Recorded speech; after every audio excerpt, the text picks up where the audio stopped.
Hello, everybody.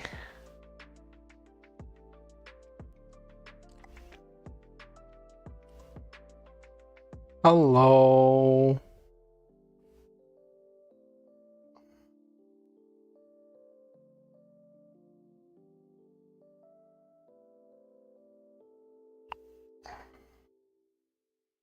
Give me a second to just let everybody know that I'm live.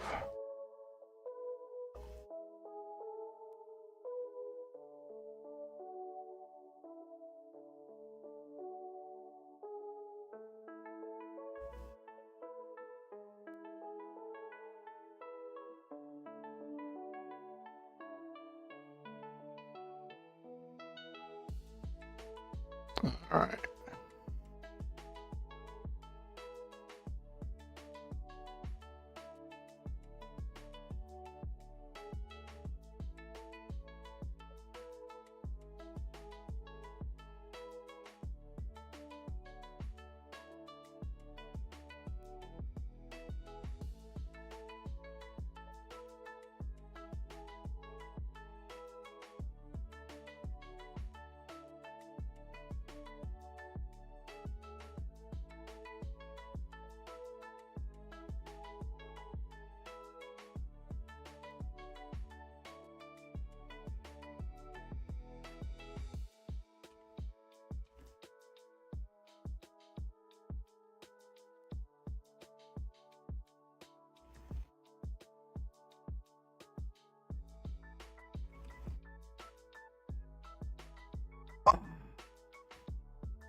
Okay, I'm just letting people know that I'm live.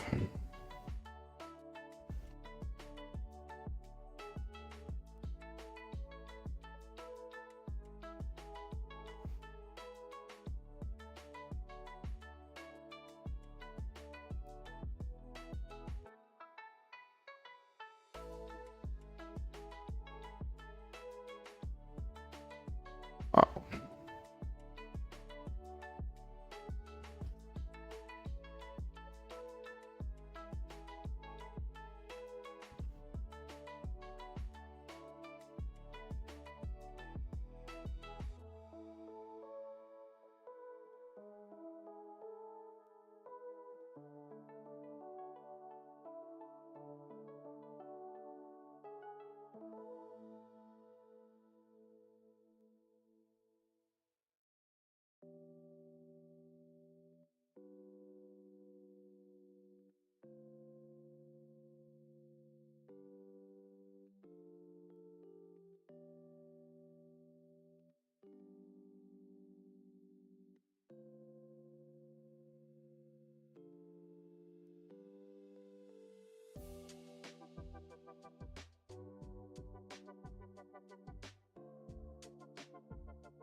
Okay. Almost done posting.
Okay. This might be it's funny. One last place to post.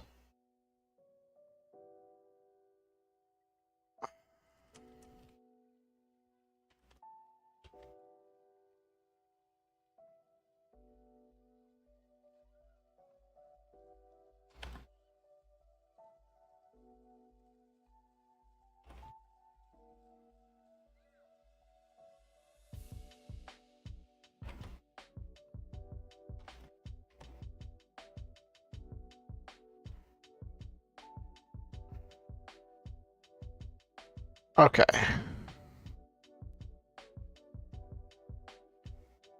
Is this going?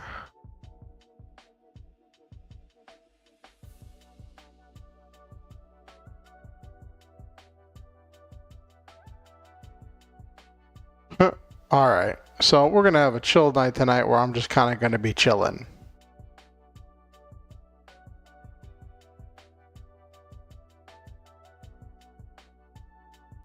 That false start did not help me. All right. Okay.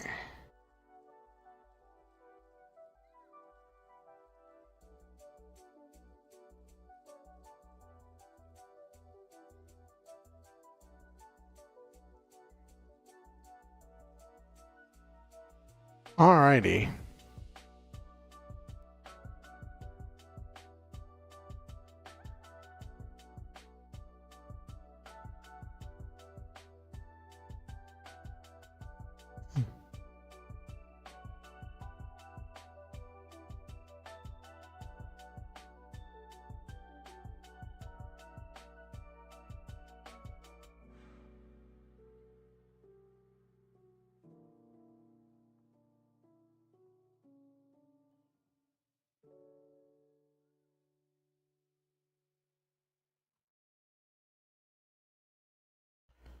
All right.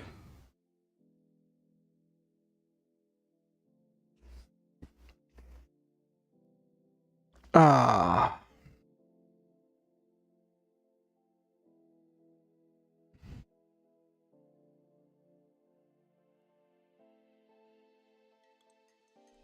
All right, everybody back from that. Let's go to the just chatting screen. Hey everybody, welcome to tonight's stream. I know the title, like I didn't post stuff about this. It was today was kind of a weird day. I had a meeting this morning and then I didn't really get a chance to lay back down because I had like other phone calls and stuff to deal with during the day today. And then I did the Hero Girl stream, and like that took a lot more out of me than I thought I was going to. So I didn't really want to boot up another game tonight.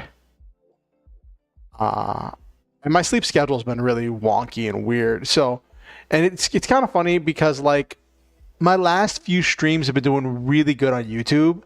Like the YouTube algorithm has been like pushing my content out. Because people have been liking the stream and I've been getting like 20, 30 views on each one of the streams. And so it's been like good stuff. And it's kind of funny, but this is probably going to be the one that that drops down the content. That not drops down the content, but drops down ends the hot streak on YouTube, which is kind of funny. Hey there, Silva. Good to see you. Good to see you. I don't know if anybody was able to make it to the Hero Girl stream where we were playing Raft earlier today on Twitch. That was fun. I don't know how much I contributed. I kind of was like, it kind of. You've been playing Final Fantasy VII Rebirth all day. How is it? Is it every bit the masterpiece they promised? I'm glad. I'm probably gonna watch a playthrough of it. So one thing about me with some games, especially modern games, instead of like playing through the whole game myself, I'll watch game movies. One of my favorite channels to do that is this YouTube channel, Gamer's Little Playground, because they don't just do cutscenes of things, they include just enough gameplay in order to make the cutscenes make sense. And they just do a really great job, and I really like their content. So I used to really enjoy watching these game movies, and the thing was like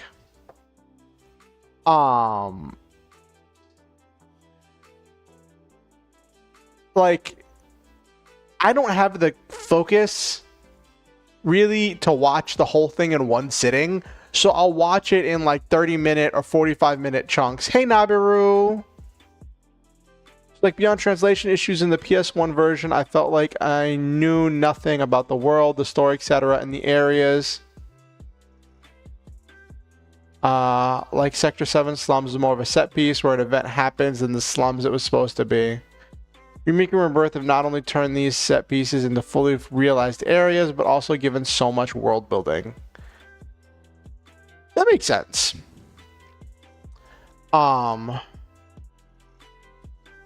They've expanded, like, I should hope that they've delved into it.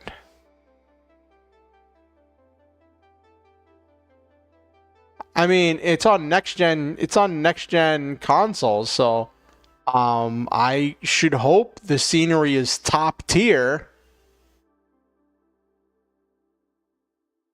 PC, yeah, it's also on PC. But as much work as went into it, and that's one thing that's like, it's one of the things with the march of progress with modern gaming, where, oh, you're gonna DM me something, okay.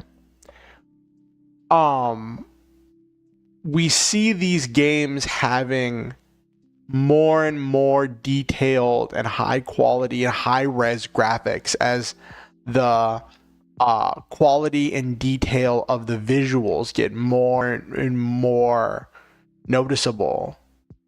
And these AAA games just like have to, like, it almost becomes a requirement to have these things, and that bloats the game size, that bloats the file size, which means you have to get more storage, and there's a whole thing with that. But like, I don't know. I like a lot of indie games. Like,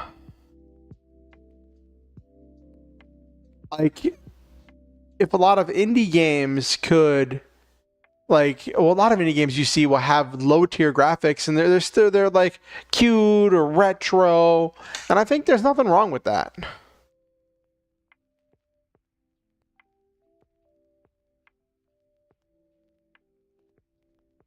I presume you're making a joke there, Silva, because there's no way you haven't heard of the manhwa and anime extravaganza that is Solo Leveling. Okay. It's really funny.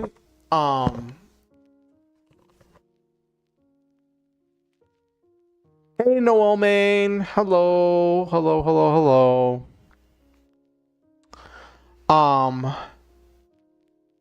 It's actually really funny when you think about it, that like we have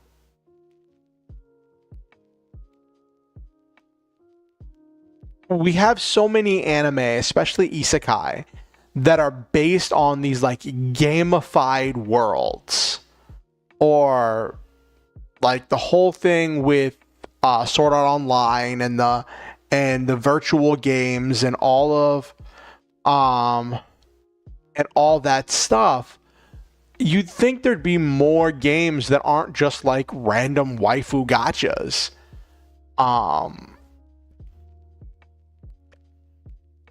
It feels kind of silly. And then I remember I was watching a thing that was talking about Gundam build divers, and was talking about how Gundam build divers was too good of a commercial for a product that doesn't exist. And they've been chasing that whole thing with trying to make build divers a reality. A lot of time and money has been sunk into that project. I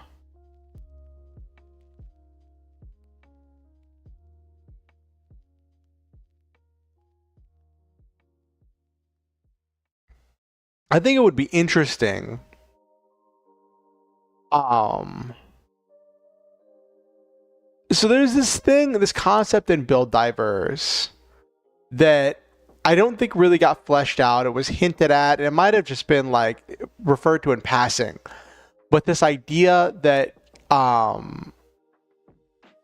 the characters could get exclusive parts from their shop because of their exploits in the build divers game, right? And that gave me an idea about what it would be like if we had hobby stores like Gunpla stores and stuff that had high quality 3D printers in the store, and like you could buy access to like certain files, or you could pay them to print out, like if you needed one specific part because a part broke or you wanted to get a special part kit or something, and they could like print it out for you. I don't know how the pricing system would work with that, but I think that would be really interesting.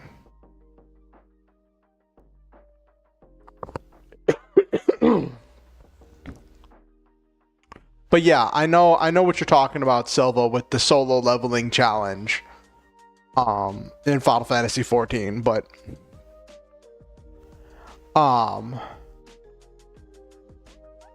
and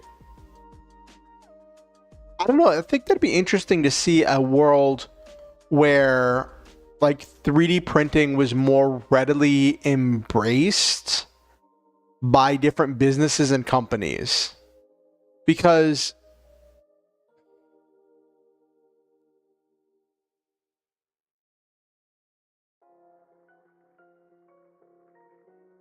that's cool. I don't think that things are just because they're similar doesn't mean that they're knockoffs. I think it's a thing where when an idea gets popular, it expands, right? And different people put their own twists and takes on it. And it was revolutionary to me when I saw a thing that was explaining that when it comes to visual novels, a lot of the visual novel consumption is online through different online distributors. And when people are looking at these visual novels to decide which ones they want to buy, the only thing they're seeing is the title. And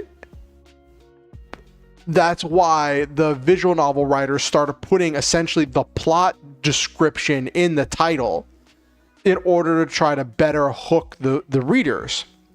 And that just became a thing as we saw longer and more ridiculous names for different anime, and well, it was for visual novels, and then it got carried over to being anime.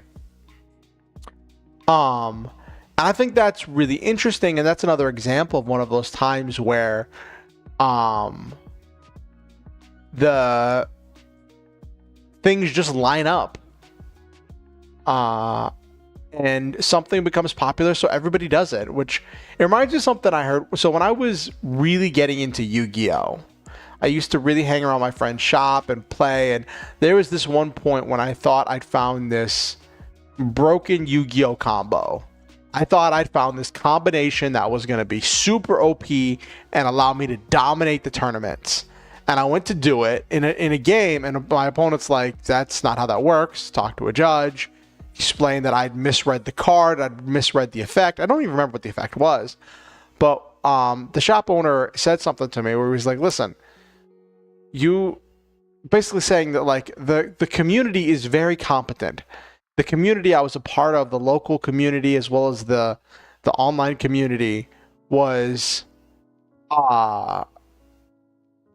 very competent, and that if I come up with something, if me being me find something that I think is completely OP, broken, unstoppable, and I don't see anyone doing it, and I don't see anyone else doing it, no one else has explored it or even experimented with it, that means either there's something I don't know about, like a thing that just completely shuts it down, or I'm misreading the card effect.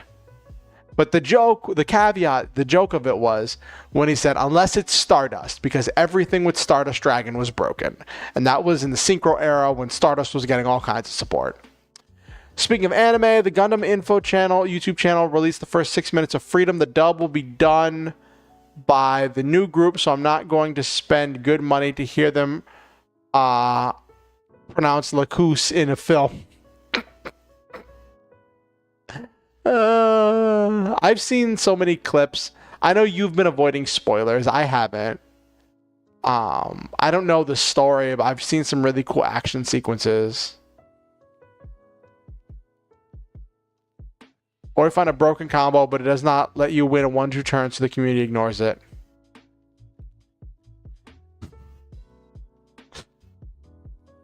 Yes, there were 6 other versions of the English dub to listen to. Well, so at the time when that person told me about, like, if you find something, you think it's broken and nobody else is doing it, it means you're misunderstanding the card effect. At that point, that was like back in the era that now we would call, what is it? Not GOAT. It was, I know it was the name of a city in New Jersey where the last Shonen Jump Championship was held. But it's a format in the Synchro era. Oh my gosh, it's gonna bug me. Not dub, that the 4 subs, original, remaster, and the original dub. Edison, yes. You think I'd remember because I was at that Shonen Jump. That was the thing that's the basis for the Edison format. I was there. But like it was around that time, and at that point it wasn't about winning in 1 to 2 turns. You were trying to win, but it wasn't the omni-negate hell that we have now.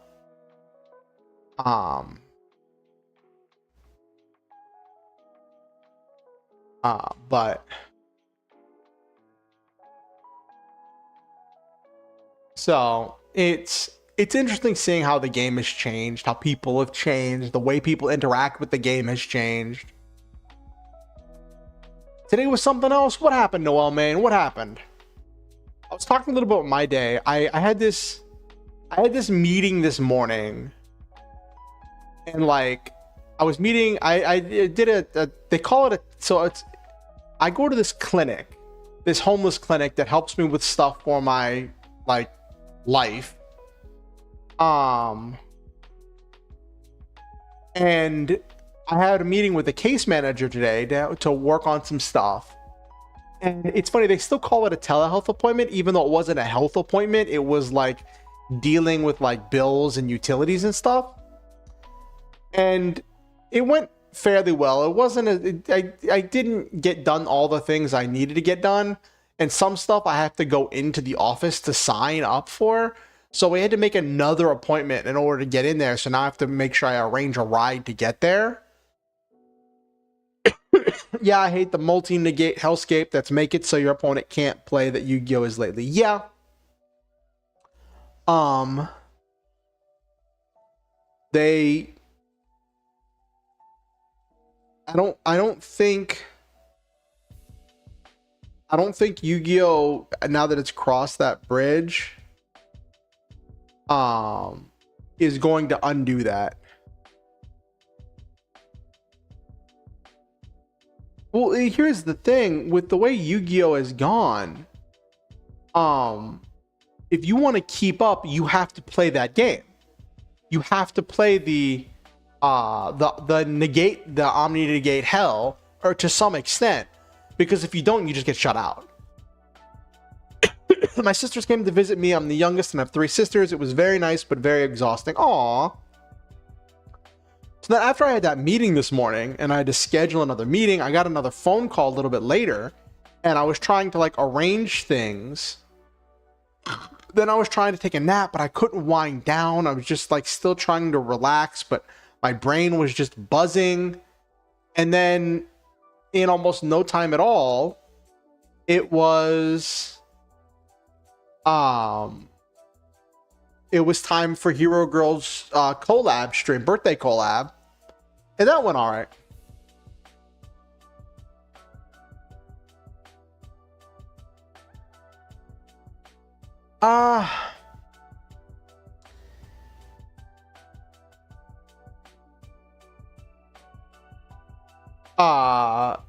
It is.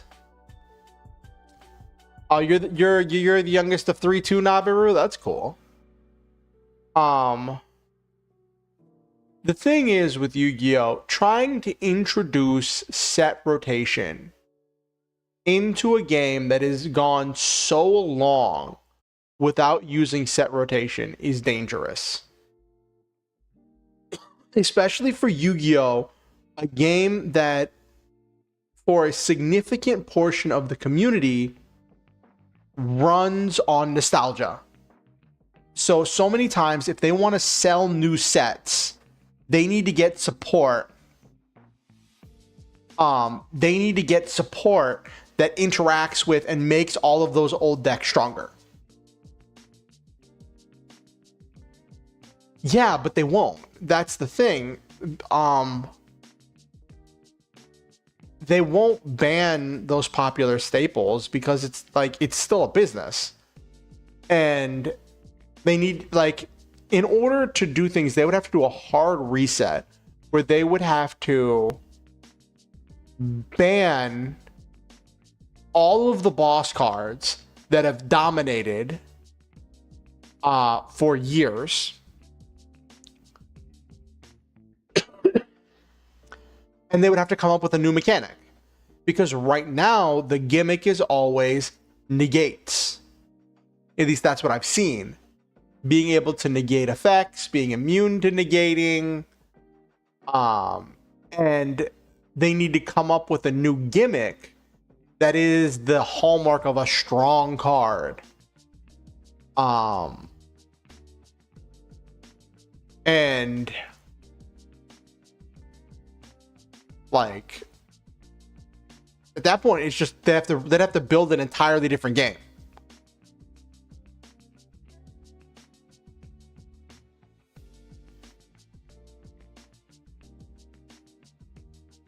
But yeah, so after my meeting, I had Hero Girls thing, and that was interesting. So it was like we were playing Raft, and it was my first time playing Raft, and I got the hang of it pretty quickly. Hero Girls took a leadership position with assigning roles.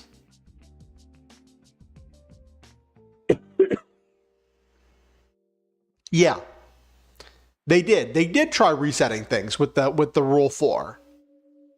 They did try resetting things with Rule 4. I remember that. And they even custom made the Link monsters in order to be the thing where, like, if you wanted to do stuff, you had to run Link monsters, but like but then the Link monsters just weren't everything everybody wanted most of the time, and the community rebelled.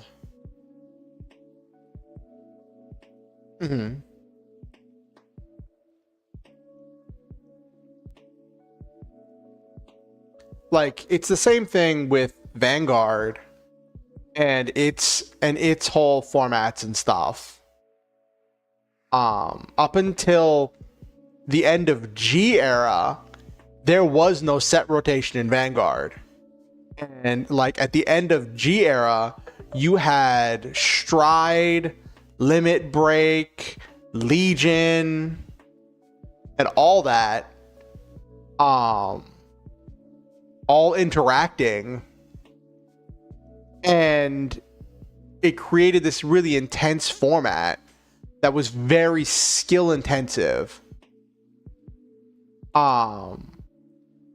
And but it was very hard to get into. So they started doing their standard format usually just being whatever the latest mechanic was.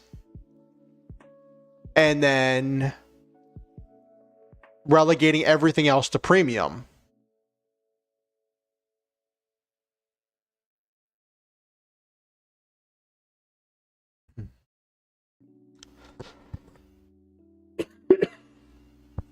But I think when Vanguard did the reboot, I think a lot of people dropped out of Vanguard at that point. A lot of the old people who'd been really involved in Vanguard, because a lot of shops weren't holding premium tournaments. So there was just a big part of the community that just kind of dropped off.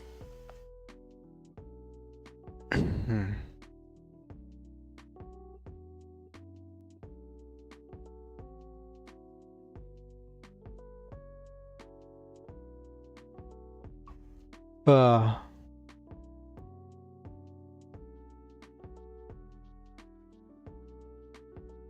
but yeah,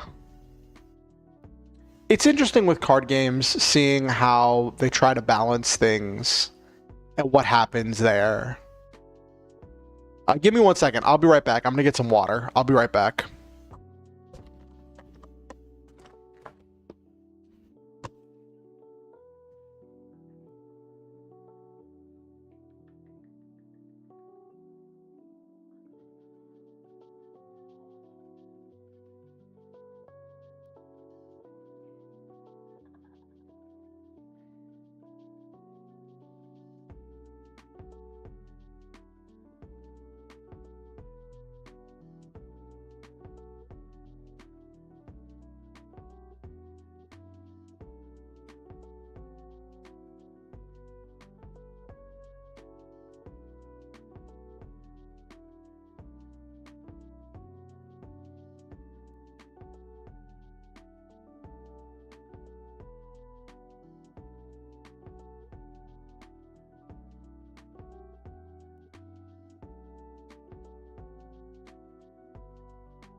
And I'm back.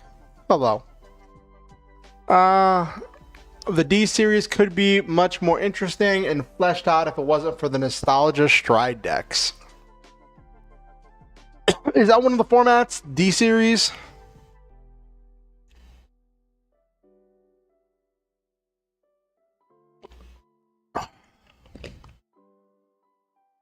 Bushy did a lot of stuff with creating an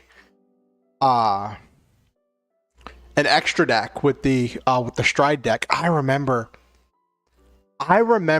when they first announced the movie and Messiah and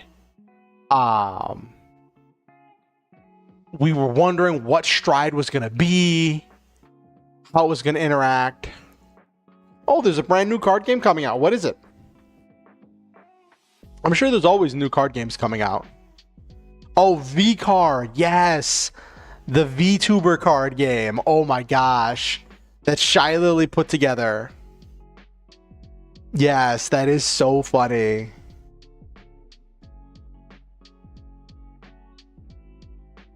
I would love to get cards to get in on that, to be one of the characters in V card. I already know one of my friends who's like really into VTubers is probably going to be picking up V card, because there are some people who are like really into HoloLive. One of my friends who's really into HoloLive, who like got one of my other friends into VTubers by like getting them to do a case split on one of the I think it was a case split of one of the cases of one of the HoloLive Weiss Schwartz sets. Oh, Shy Lily knew what she was doing with the naming. She absolutely knew what she was doing with the naming.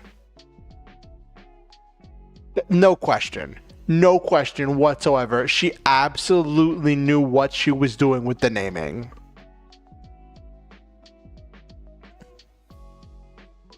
There's going to be corny names. There's going to be all kinds of silliness. Absolutely. Shy Lily knew exactly what she was doing.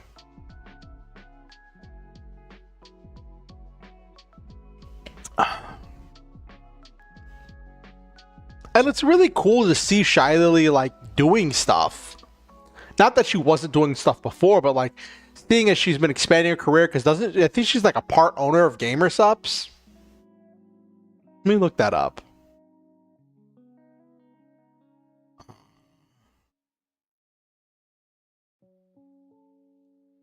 Hold on, let me see.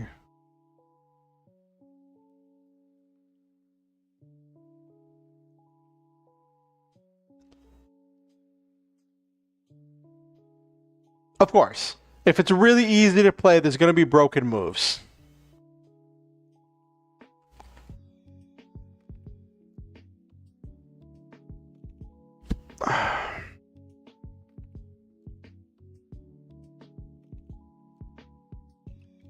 Yes, Shy Lily's now a partial owner of GamerSups. I had to look that up real quick. According to the internet, that's true, and the internet never lies.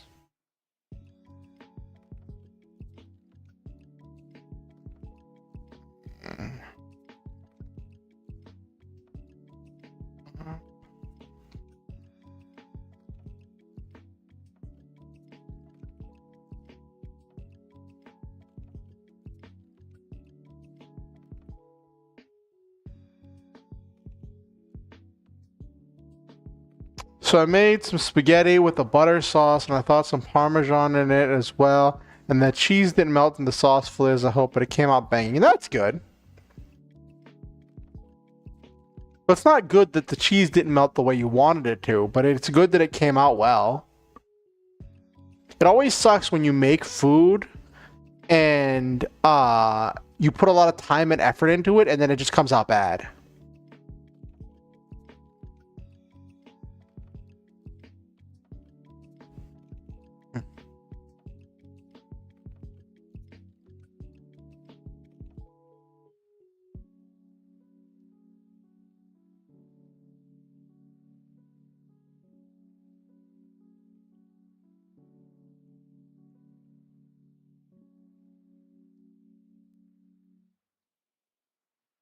So did anybody get punked by any silly April Fool's stuff?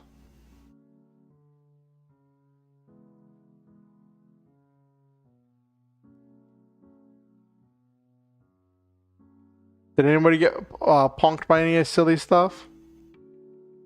You trust no one?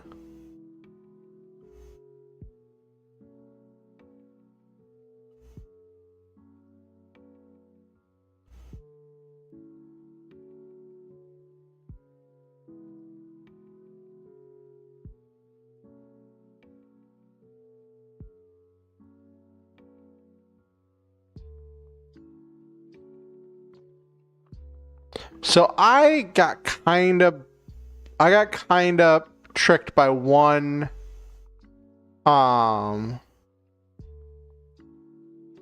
thing. So I don't know if you saw, but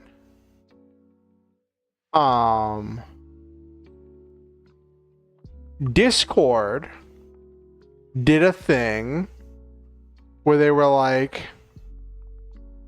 here is this thing, you can get these loot boxes, right? And there's like 9 things you can get for the loot boxes.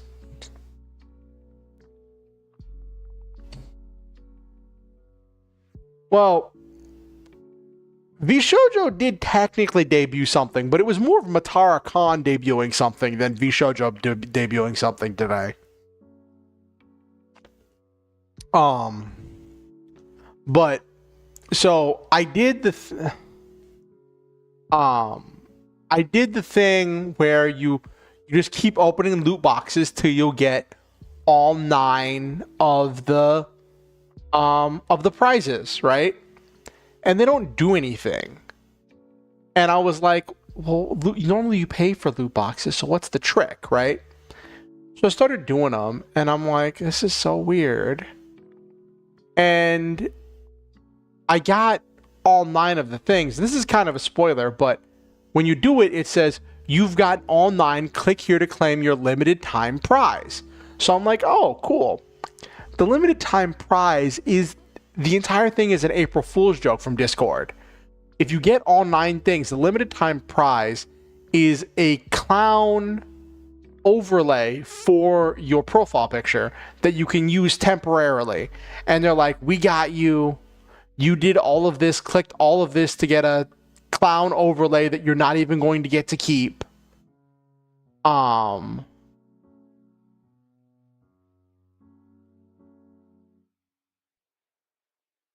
Yeah. So it's like you did all of this to get a clown overlay that you're not going to get to keep. And it's funny, one of the people in the Hero Girls thing, in the Hero Girls collab, was like, yeah, I've gotten almost all the things, and I didn't tell them that it was actually I started to tell them, and I'm like, I'll let them experience it for themselves. That the entire thing was just an elaborate April Fool's Day joke. When I was getting water, I saw 2 cockroaches, and it really bugged me because, like, if there's a bug I don't want there to be a bug infestation because I just moved in. And if there's a bug infestation, then I'm gonna have to pay for the exterminator because it'll be ha ha ha. Speaking of Matara, did you all see Matara's announcement today? Did you all see like the straight up bombshell Matara Khan dropped on us today?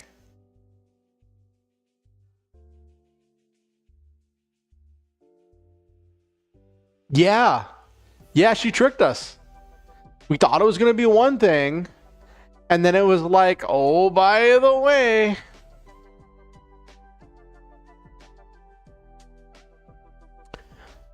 No, didn't Zentreya do a stream with a toaster model? But,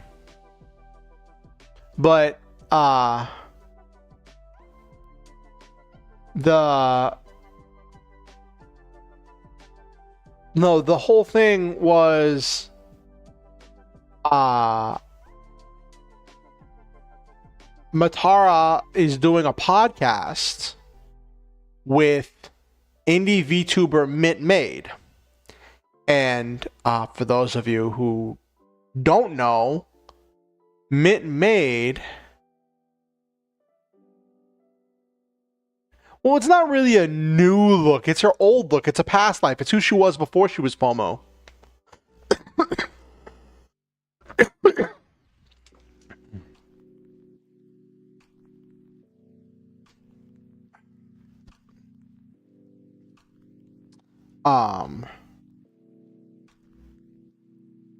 But yeah, the whole thing with Mint Made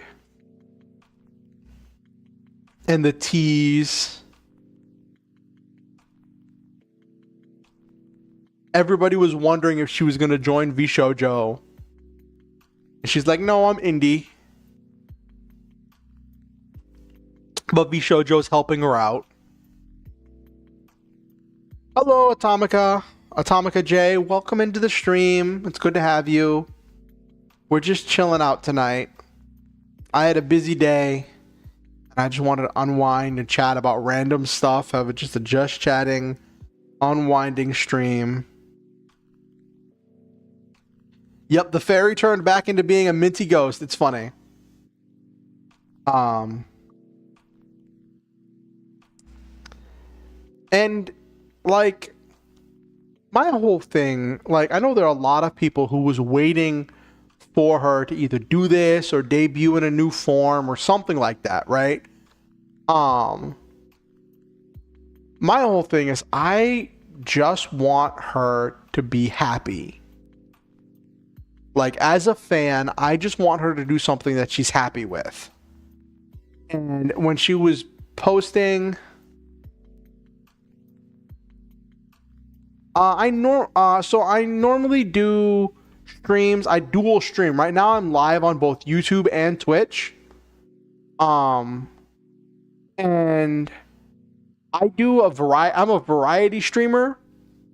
I do a variety of content. Mostly I do RPGs, a lot of classic I don't know if classic's the right word. A lot of older RPGs. Right now I'm playing through Zoid Saga DS because there's an English patch for that. The Legend of Dragoon and Armored Core Silent Line are the 3 games I'm currently playing through right now. I have some other things I want to pick up and finish later, but I'm not actively working on those. I also do creativity streams where I will do a writing stream where I'll have on screen whatever I'm writing, and I'll be talking about what I'm writing, sharing what I'm working on, and I have the lo-fi music playing, and I encourage everyone to grab their own projects and things that they're working on in creative works and to kind of work alongside what I'm doing and to post in the chat about what they're working on so we can all share and share what we're working on and encourage each other. Those are some of my favorite streams, those creativity streams. I used to do those a lot more before I got my gaming PC because my laptop couldn't handle a lot of games very well without overheating. So it's good to I can do gaming streams now, but I still do enjoy those writing streams. I also do some game development stuff. I'm currently working on a project in RPG Maker because I love to do some game development, and I do various TTRPG related streams. I'm working on putting together an actual play style thing where going to be people playing on stream a new TTRPG Perfect Draw. And I do content around some other TTRPGs that I find interesting to explore their rules, their concepts, build characters, and look at a variety of ways that you can interact with and enjoy different games. So my main thing, I would say, Atomica J, is I enjoy storytelling. I enjoy in all of its forms the concepts and feels and techniques of sharing stories in a community, and the communal storytelling of TTRPGs is something I haven't found anywhere else. And when it comes to games, I primarily play RPGs, role-playing games, because I love the stories, and I don't do super well with multiplayer stuff. When I started streaming, I used to do League of Legends, but I don't do that anymore. I might pick up Minecraft because I had a lot of fun with Minecraft back in the day. But right now it's just doing little bits and pieces. I was in a collaboration earlier today. I was in a collab earlier today playing Raft, which was very different for me. But I was playing that with some friends for my friend's birthday. And that was fun. So now we're just kind of unwinding, chatting about random things, just kind of chilling tonight. Just chilling. I stream Monday and Friday nights, 8:30 p.m. EST, usually going till about 11:30 p.m. EST. So it's usually about a 3-hour stream. Sometimes I go longer. I very rarely go shorter.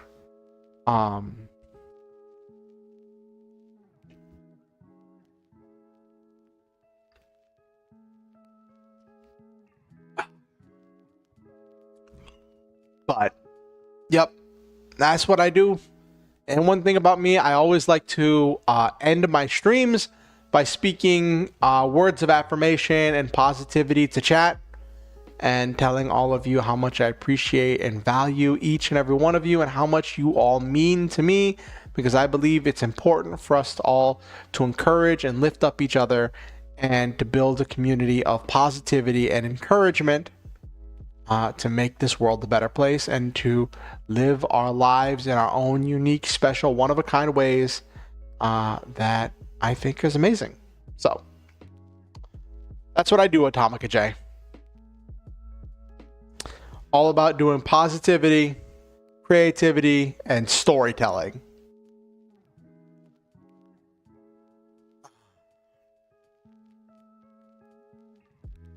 But yeah, the whole thing with Matarcon and Minty Maid, or Maid Minty, I always get it confused. It's really funny. With Maid Minty, I had tried to follow her account when I found out that it was her account, but the account up until recently was privated, so you had to put in a request to be able to follow the account. But then it became unprivated, but my request was never replied to. So I had to cancel my request and then re-click the follow button now that it's unprivated, in order to follow the account. But yeah, I was following her stuff when she was Dear Squin, and her adventures as a student and idol fan in Japan. And she was talking a bit about having all these expectations, things that people want her to do, things that people expect her to do, and trying to figure out what she wants to do. And at the end of the day, I think as fans, we should want our Oshis, our faves, our the different content creators we support. We should want them to be happy and healthy. I think that is something we should strive for, is encouraging creators and communities to be happy and healthy. And that was one thing that I always wanted for her. After all the stuff she went through being Pomo, and all the pressure and all the stuff that came along with that. Because she's just such a talented individual. Though I will admit, there is part of me that wants her to join VShojo for one reason.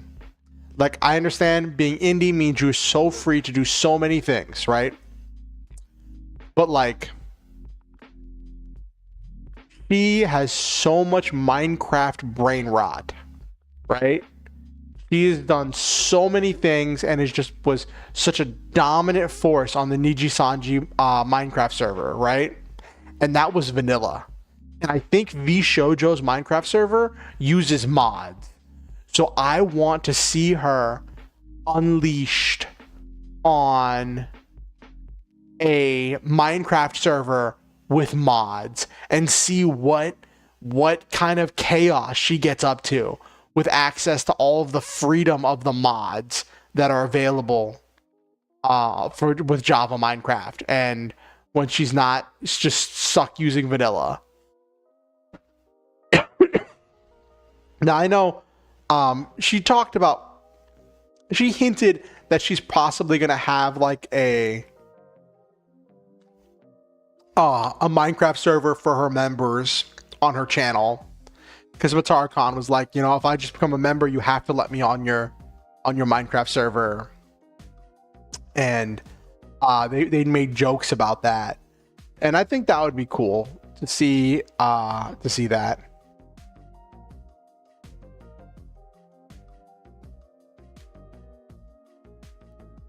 Yeah, there's that, but we'll see where it goes, because like Matar-Khan said that she's spending the summer with Minty, and they're doing their podcast every week, and she was going to use her VShojo connections to try to get Minty spots at different conventions, and that she was going to be trying to just help out and prioritize spending time with Minty, and that's cool.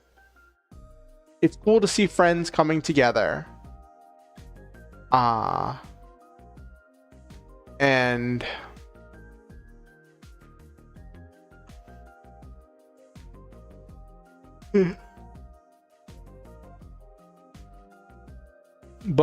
and I'm hoping that she does game with the others in some like collaborative games, like maybe Lethal Company. Speaking of Lethal Company, I gotta say this. The developers of Tabs released a game today. It's called Content Warning. It is it's kind of a riff on Lethal Company, and it looks really cool. Instead of collecting supplies and things to appease some major company, you're running around and trying to record different monsters and different things and cool events to go viral, and there are different requirements for your video to go viral. And it's like you're trying to be a content creator going to these different worlds in order to earn money. And it's the same thing where you're earning money in order to continue going on and get better equipment and do all that stuff. The game is normally like $8, so it's not expensive. But for the next day, I think till like noon tomorrow or something, the game is free. So if you think you have any interest in picking it up, it's on Steam. It's called Content Warning. I think I picked it up. I don't know if it's going to be good. I think it might be good for collabs, if I do collabs and stuff, because it could be silly.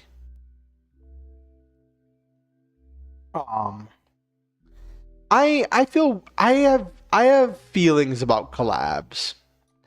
So like, I like how we did the collab with Hero Girls, where Hero Girls did a thing where we could all see the chat, and Hero Girls was still responding to people in chat whenever they came to chat to say stuff, right? I have seen some people on collabs where they just ignore chat. They're only talking to the people they're collabing with, and they're not interacting with chat whatsoever. And that frustrates me. Like, as a viewer, if I pop in and like nobody said anything and I say hi, how's it going? And like it's like nobody else is saying anything because nobody's saying anything in chat because the streamer's not interacting with chat. So there's not a whole lot to say in chat. It's just not super fun for me. Now I get like for the big collabs when you have tons of people and there's tons of stuff happening, you're not going to see a whole bunch of stuff. And I think that just comes with the territory. And like, I also acknowledge that some of that might also be dealing with my preferences and not so much dealing with the different types of collabs.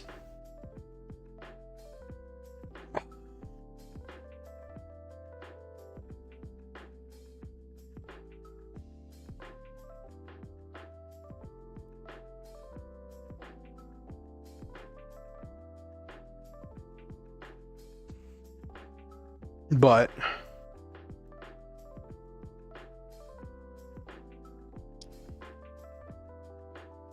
like I said, I'm currently planning a collab myself to do a perfect draw stream game. That has hit some roadblocks, and it's really frustrating because we've been like trying to work towards getting it ready to go, but then everything just changed. Like, I've moved twice in as many weeks. Oh my gosh, what is this tickle I got in the back of my throat?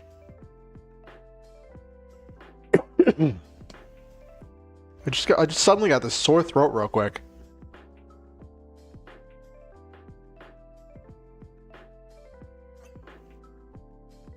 This is the most between the stream with Hero Girls and now.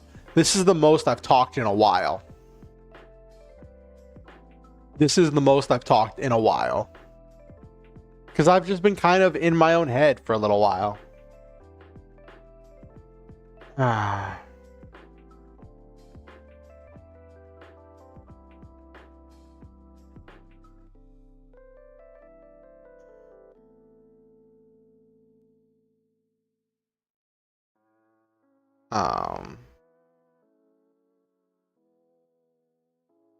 But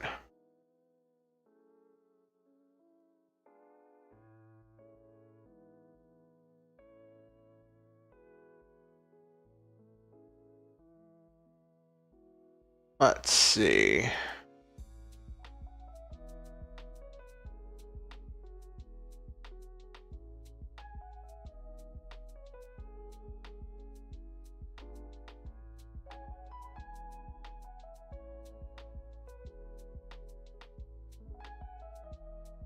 Oh.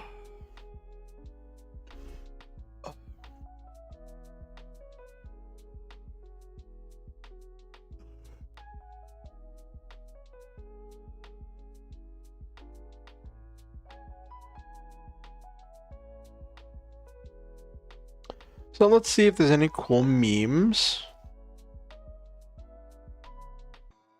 Oh, got an ad that's about to start. It is.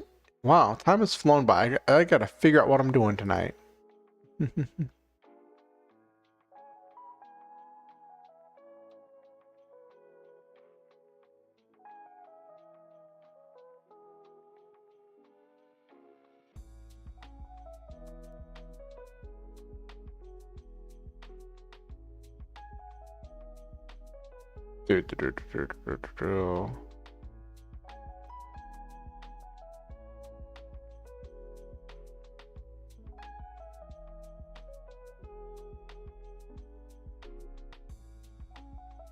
One of my classmates downloaded a pretty weird game and she wanted to play it with me. What was the game?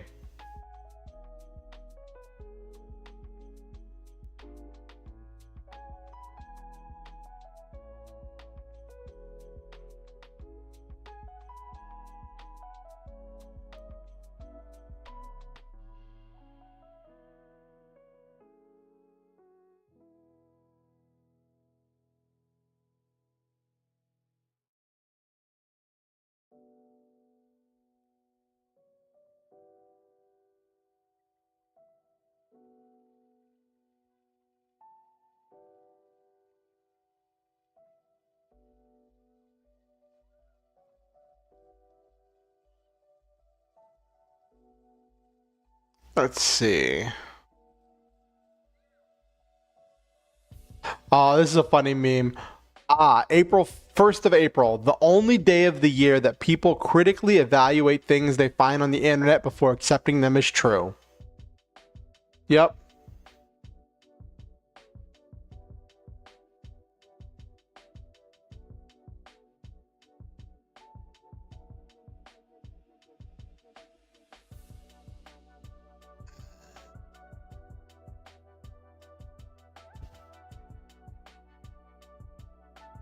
I can't wait to get my I get my because I get temporary disability that comes on, I guess I could say it, the 3rd of the month.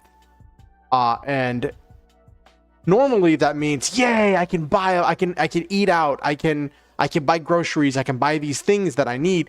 And now it's just like, oh great, bills.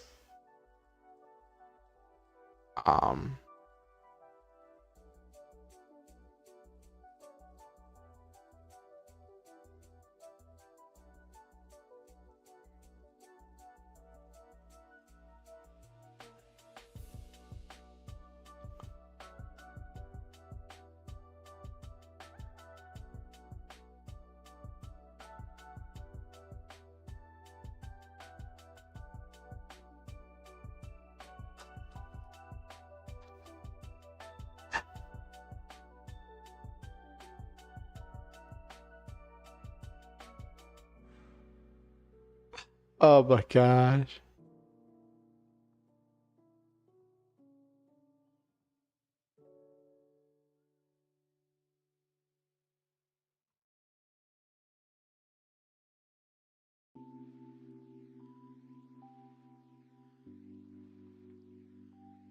It's kind of like a fantasy RPG. The system's kind of like a TCG with dungeon crawler and social simulator. So, okay. Speaking of games, and we talk about fantasy RPG, I have seen so many flipping ads recently for some new AFK games, like AFK Legacy or something. That's like a card collecting game.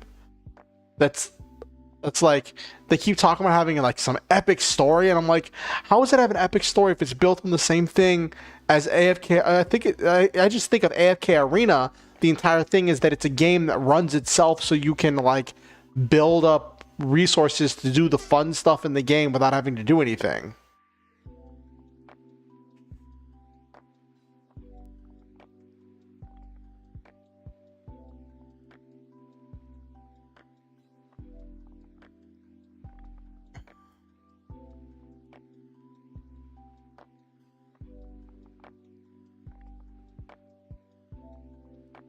Yes, the ads are so cringe. They put so much into those ads.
All right.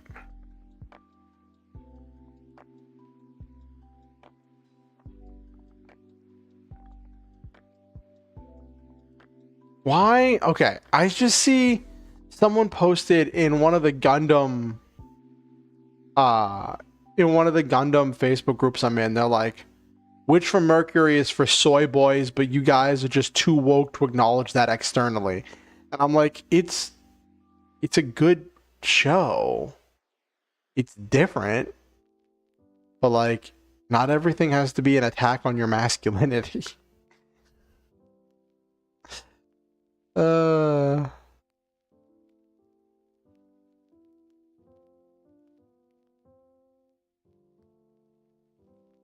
Oh my gosh. Have you? All right. So, there was this place called Gundam Factory where they had this like 1-to-1 scale Gundam model that could take one step forward, right? And it's this big thing. I think it's like at Yokohama Port, and it was this like a restaurant and all this stuff there and shop and stuff, and it's closing down because I apparently it's really expensive to maintain a shop there, and like it's like heartbreaking because it was such a one of a kind thing, and it's closing down.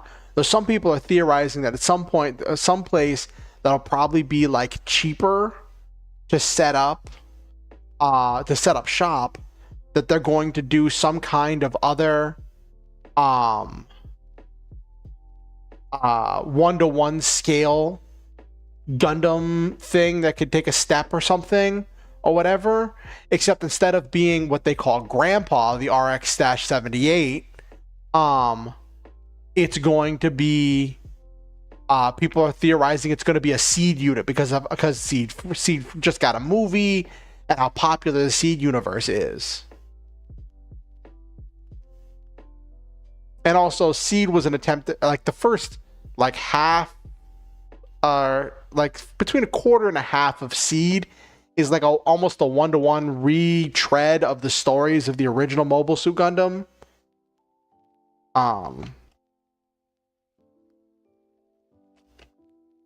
With like different framing. I was in a stream the other night and someone was complaining about how ridiculous phase shift armor was. And I'm like, there's just so many things that are ridiculous in that show. But like phase shift armor was an interesting one because like they have to turn on their armor, right?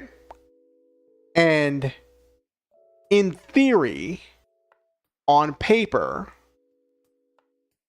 phase shift armor is supposed to render conventional non-energy weapons ineffective. It's supposed to be essentially an energy shield, an energy field that goes over the armor that blocks projectile weapons. But so many times we see high power projectile weapons getting used.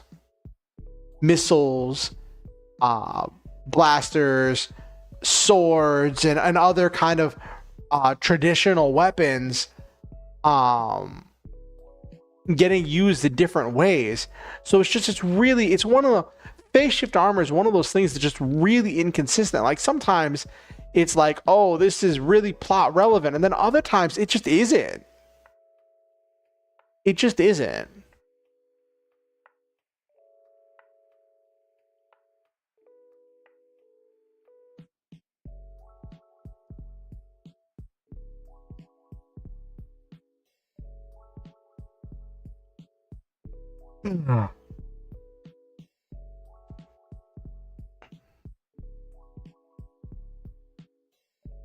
Yeah. It's weird. Since on Monday, actually today is Monday, so it was Friday. I was having the issues with my mic, and then I had issues with my mic on Saturday. I keep being afraid that like every time I talk, I'm always afraid that the mic is gonna cut out. I reinstalled I updated my sound drivers because I didn't want stuff to go bad, but it's just like always living in fear of something going wrong, you know?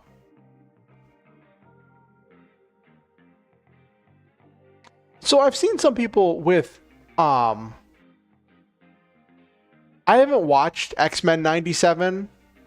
I've heard a lot of great things about it, but I've seen some people like complaining about it. Like someone made a post where they were complaining about X-Men 97, and they were talking about like how it wasn't for kids. They'd been watching it with like their 5-year-old, and then in the most recent episode there was like they featured some like really like intense violence that crossed some lines, and they're like, I can't keep watching this with my kid and something or other. Something about Jean Grey doing stuff, or something like that. And I'm like, on the one hand, X-Men has all, like, the X-Men cartoon always dealt with complex, like, complex ideas in its own way. And in the other hand, right, the show's rated TV 14.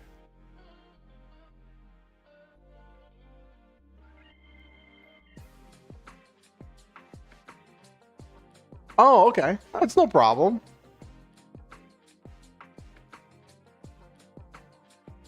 Yeah, playing games. Oh no, I'd love to hear about it. I would love to hear about this. No, it's fine, Noel Main.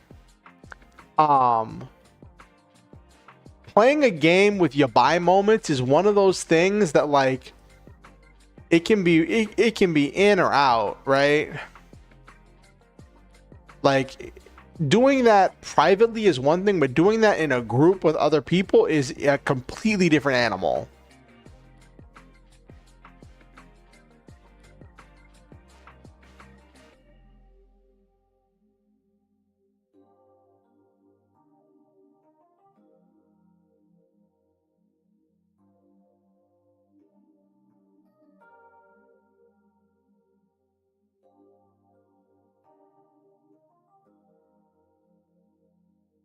Oh, yeah, it is the first of the month, so monthly things kick off.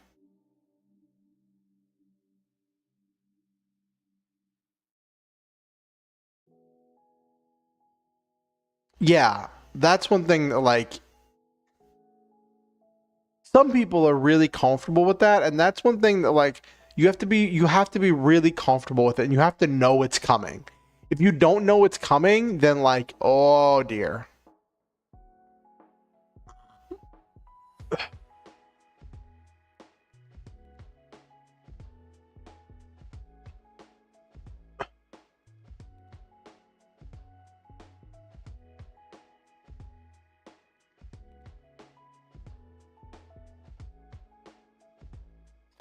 It's funny. Uh, what I am, One thing that I am really excited for, with having my own place, is going to be making Satan. Have any of you heard of Satan, or have I talked about it before?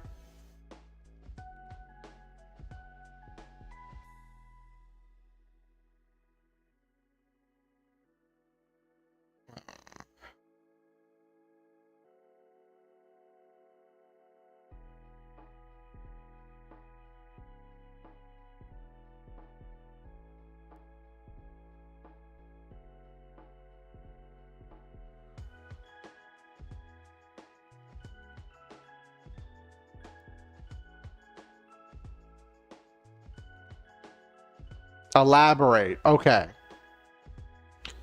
So, Seitan is a vegan meat substitute. I guess you could make it vegetarian, but I make it vegan. It is ancient. It is like, there are records of it being made by Buddhist monks like 1500 years ago. And it is, and I like it because I like it for many reasons. It's my favorite vegan meat substitute. I like it because of its history. Well, okay, the history was what first drew me in, because I like things. I like to track ideas to their oldest forms, to the origin. And there's so much history in Seitan, right?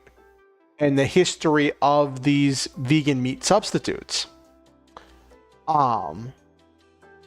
But I felt what really drew me in was just the taste and the texture. It's very meat-like. It's very much like meat, and it's so customizable. And the place where I was staying, I didn't really have a lot of access to the kitchen or like a lot of space. Well, okay, I had access to the kitchen, but there was always somebody in the kitchen at the times whenever I had the energy to cook. And I always felt uncomfortable taking over the kitchen for extended periods of time. And so it does take time to make seitan. And I'm like very excited to be able to make seitan in it's spelled Seitan, right? Let me type it.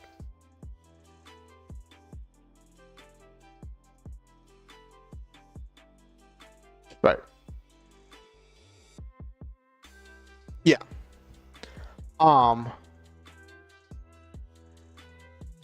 Yeah, and one thing I'm excited about is being able to make it and cook with it and make it in big batches and then freeze it. The first time I made seitan at the old place I was living at, right? I made this huge batch of seitan and I had them all portioned out into individual like steaks. And I put them in the freezer so I could store them, and like I was going to eat them over time, and I put a lot of time and effort in doing it, and someone didn't know what it was, thought it was trash, and threw my seitan out. At least I think that's what happened, because the seitan was gone. And I know there's no way someone ate all of those steaks in one sitting. But someone had just went through and cleaned the freezer. And so, like, I'm excited. I might do cooking streams if I can rig it up. I might set up cooking streams to like do stuff and just like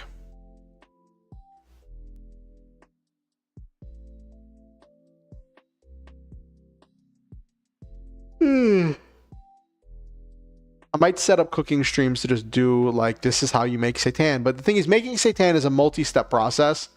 The kind of seitan I like to make. So there are different methods of making seitan. It's primarily made of gluten.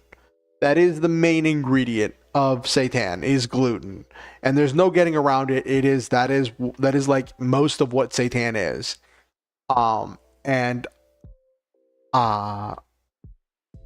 You can make it. There are two primary ways of making seitan. There is the traditional way, which is called the washed flour method, which is where you start with flour.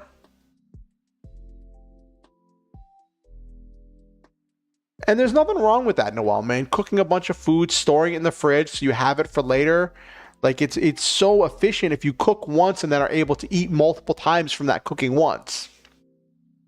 So, with the washed flour method, you start with a dough ball. You start with flour. You can do all-purpose flour. You can do whole wheat flour. Any type of flour you work with. Any type of wheat, as long as it's wheat flour. It has to be wheat. And so you'll do like all-purpose flour, and you just do a dough ball of flour and water. Some people add salt. I've never tinkered with adding salt. I shouldn't, because I have high blood pressure, so I shouldn't be adding salt. But that's one thing I've always debated doing. Is adding salt. But then you soak the dough ball. It's this really bizarre thing where you make the dough ball, you knead it, you let it autolyze, you knead it some more till it's well developed, till the gluten's well developed, and then you let it sit for at least an hour or up to like 6 hours or whatever in a bowl of cool water. And it's the most bizarre thing, because you think dough ball plus water means that they would just dissolve and there'd just be a big mess of like pancake batter, right?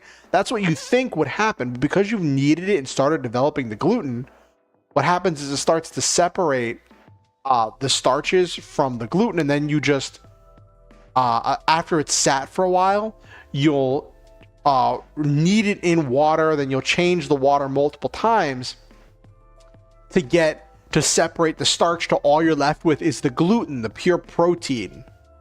And then you can prepare that different ways. My favorite way to prepare it is the fry, simmer, fry method, where you fry it in order to lock in its shape. Then you simmer it in broth in order to infuse it with flavor and cook it.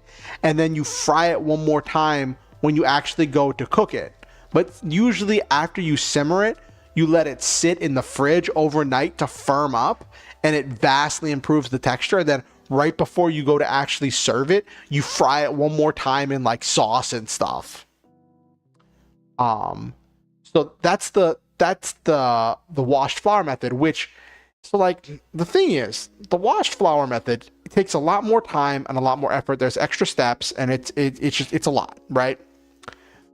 But it's vastly cheaper. This YouTuber did a thing about like comparing the two methods of making seitan, which is the vital wheat gluten method and the washed flour method, and pound for pound, it was just like vastly cheaper to make it using the washed flour method.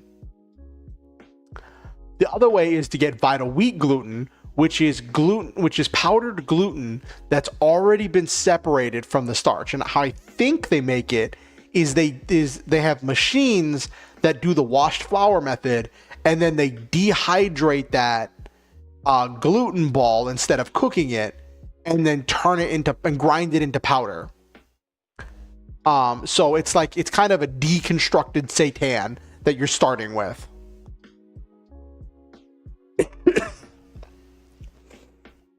So, the thing is, the vital wheat gluten method is more expensive because it costs money to buy the pre-separated vital wheat gluten, but it is so much easier and it is so much more customizable. You can put seasonings in, because you don't want to put seasonings in the dough ball when you do the washed flour method, because so many of those seasonings are just going to wash out whenever you're washing the starches out. So the only way to season the dough when you do the washed flour method is to like take the dough after you've gotten the dough ball, put it in a blender with the seasonings to cut the seasonings in, and then you have to re-knead it and reform the gluten after you do that. Which I've never liked. I've never done it. I never liked the idea of it. It frustrates me. Some people just like knead in after they've washed the flour. They'll knead in seasonings, but then the seasonings don't really penetrate super deep, or you get more of it on your cutting board than you get in the actual stuff. It's a whole mess. But then the vital wheat gluten method, you just put it in with the vital wheat gluten before you add your fluids, and it becomes this cohesive seitan that you can steam, you can bake, or you could do the fry, simmer, fry. And yeah, I'm looking forward. That's one of the things I plan to do once I get my money, is I plan to like make a bunch of seitan. So what I need is I need a mixing bowl. I need a big pot in order to fry things. Yes, exactly, Nabiru. Yes, if the tungsten rat made it, it would be seitan. So there's a lot of people who make jokes about that. Someone released a cookbook that I think is all seitan recipes, and they called it the satanic cookbook. Or like a satanic ritual book. And it's really funny. So like, when I first started making seitan, right, I was hyper fixated on it for a while, for months. It was my obsession. I was making seitan. It was my thing, right? And I really miss that, and I want to get back to that. But it's like when hyperfixation moves on, and then you're just like, how do I bring that passion back, right? But like, when I was making it, I told my friend about how like the people I was living with were so confused. Like, it starts as like dough, but then it turns into like a meat like thing with like strands and muscle fibers and all of that stuff. And our friend's like, well, I don't understand why they be confused. They do tons of baking. And it's just like baking. You start with one thing and you end with something else. And then I made it with that friend. And that friend was like, holy cow, that's chicken. That's totally chicken. And it was so funny.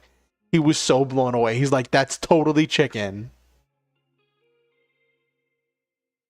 And it was so funny.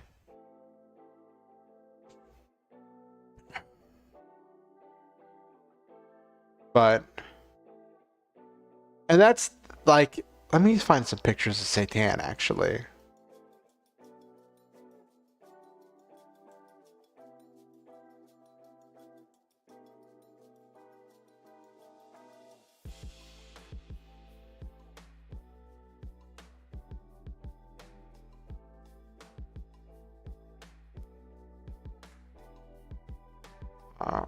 I checked the Satan thing on Twitter, and I'm hoping to like find pictures of Satan, but I'm not like finding anything.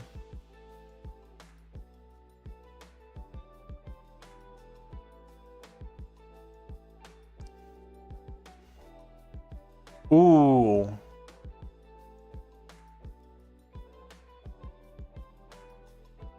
Let me see this. Hold on.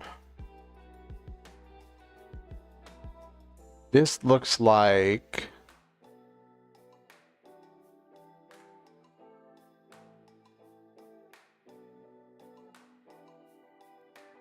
So here, let me... Someone shared something. And this looks like a wash the flour method. So let me... Hold on.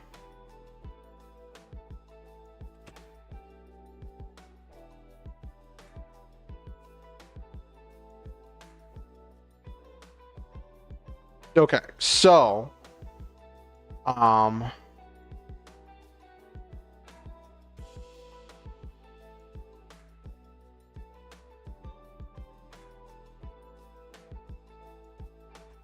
someone shared a really good post that is the three stages of making seitan, but it looks like they made wash the flour, which they did all of the things that like I would love to have the energy to do, but I just don't.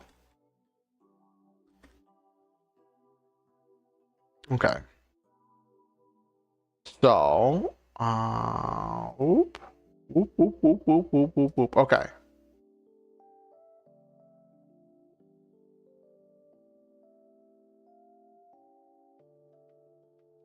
So this is, oh, that's big. So someone took the dough and they've kneaded it in to like season, to have the seasonings on it, right? And one thing they'll do is they'll knot the dough in order to get the gluten strands going in the same direction. And in order to build up the gluten, they'll knot the dough in order to pull it tight and get all the gluten going in the same. Just watched a vid of one of your favorite forgotten games. Oh, what's the game, Noel, man? What's the game? So, like, this is, like, seasoned dough before they cook it.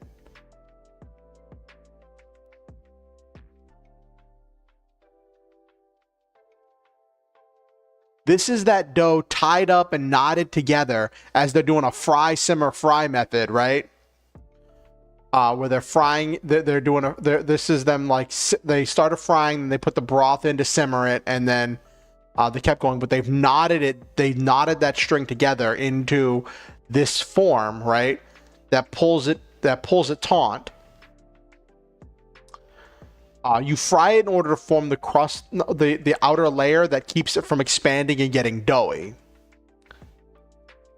And then this was their picture of their finished product, of what it looked like after they'd finished cooking it. Did they post a picture?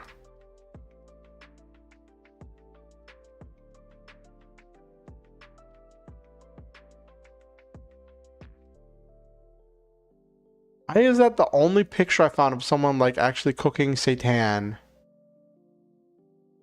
on Twitter? Seitan Twitter, you are failing me.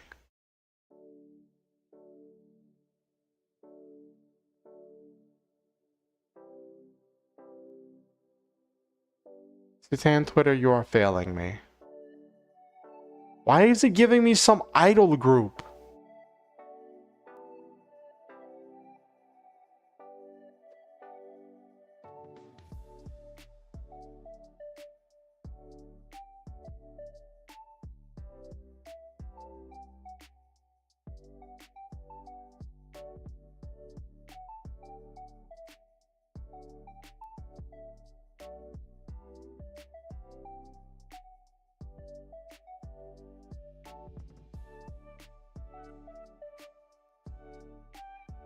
Infinity Blade, it's an old mobile game that got a pretty good community and it was peak. Now we got an update on the status of the game. Oh, that's cool. I realize I've been talking about Seitan for like the last 45 minutes. Can you tell I used to have a brain rot about it?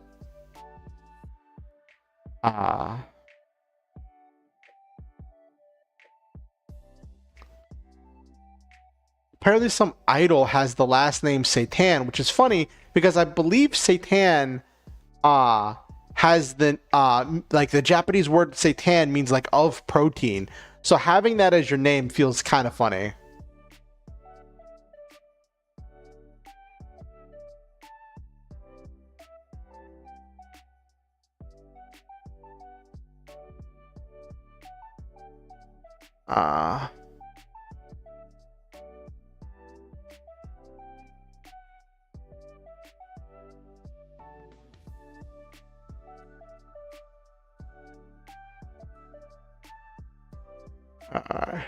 The game was discontinued 7 years ago. Well, you said it's a mobile game. So like if the game was discontinued 7 years ago, are people running it on like private servers?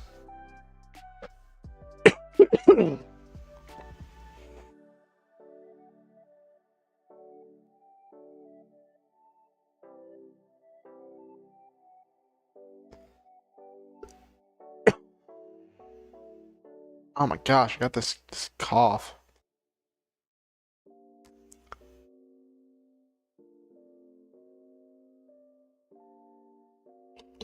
It's really funny. Like I talk for one stream and now just I can't even get through this stream without like getting a cough and sore throat. There was once a time when I used to like I was training to be a public speaker. So it's kind of funny. Typically, as long as you got the game on your phone, you can still play it even if it's discontinued. You just can't do any online multiplayer stuff. Yeah, well, it depends on the game. Like Dragalia Lost was in a lot of ways a single player game, but the multiplayer was where the community was. And people were wondering if they were going to make it so that way you could play it on single player after the server is shut down. But they just ended the game. So like people can only run it on private servers.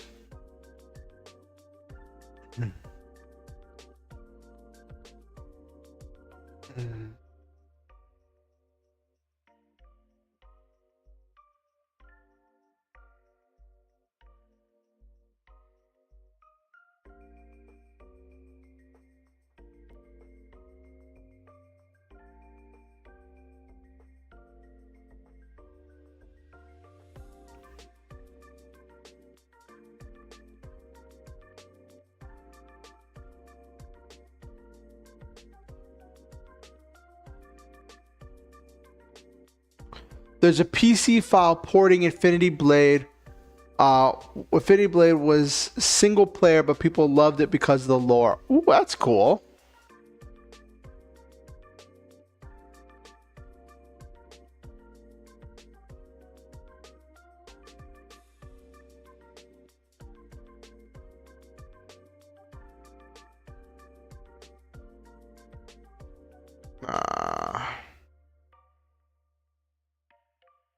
Let me see if I can find some other cool pictures of Satan.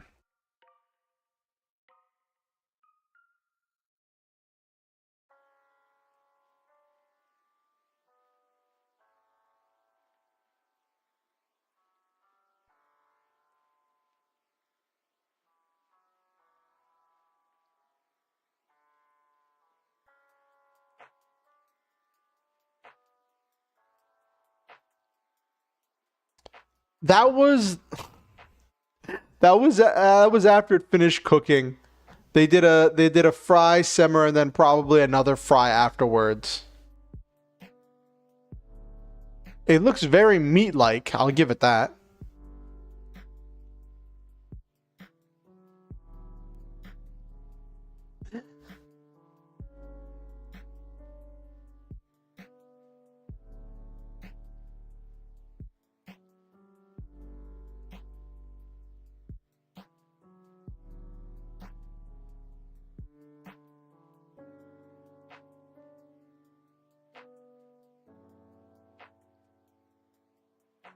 It's funny, I searched Satan and it just brings up my old posts about it from like 2018.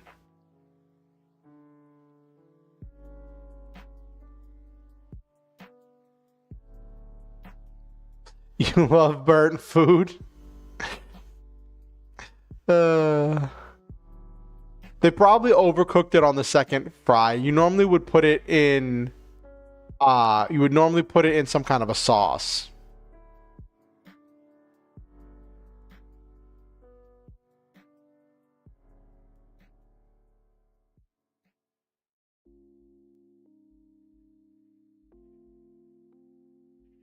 So the last time I made seitan was for Thanksgiving. I made seitan loaves to that I cut up and put in mushroom gravy for my family for like kind of turkey flavored ish seitan. And that was fun. And it's really silly because as much as I've made seitan, as much as I have cooked in the past, I was so non-confident. I was so scared and worried, I guess is the right word, that I would do it wrong. That I learned something about the process when I was doing my test run to prep for it. And what I learned was that if I'm not sure if the seitan is done, I can cut it in the middle and feel if it's still doughy in the middle, since I'm going to be cutting it up when I serve it anyway. There was like 3 games in the franchise plus books on background info. Ooh, that's nice.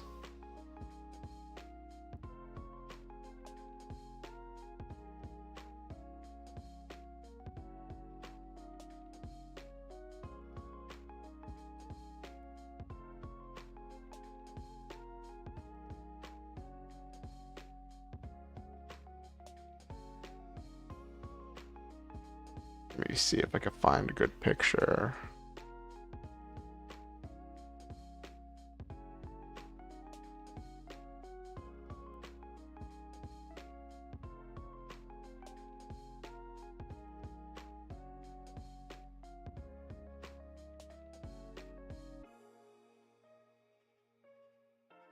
So it's really funny. There's this interesting side effect, right? Of getting obsessed with something.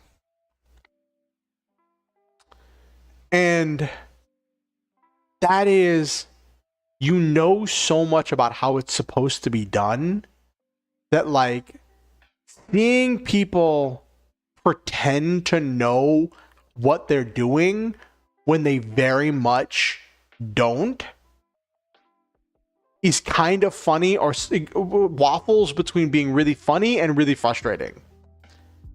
Like I watched when I was trying to get back in the groove for making seitan again, I watched so many seitan cooking videos to get a feel, to try to refamiliarize myself with what it would look like and all that stuff. I am still talking about seitan. I just realized I am still going, but this might be the last thing before I move on to talk about something else.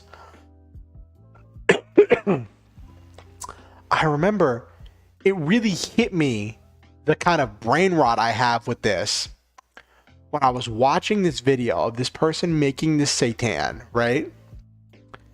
And the thing with seitan, if you heat it up too fast, if you cook it in too high of heat, and if it cooks too fast, it expands and gets doughy. That's why you fry it first a lot of times, in order to create an outer layer that holds in the shape, so it helps, it keeps it from being doughy.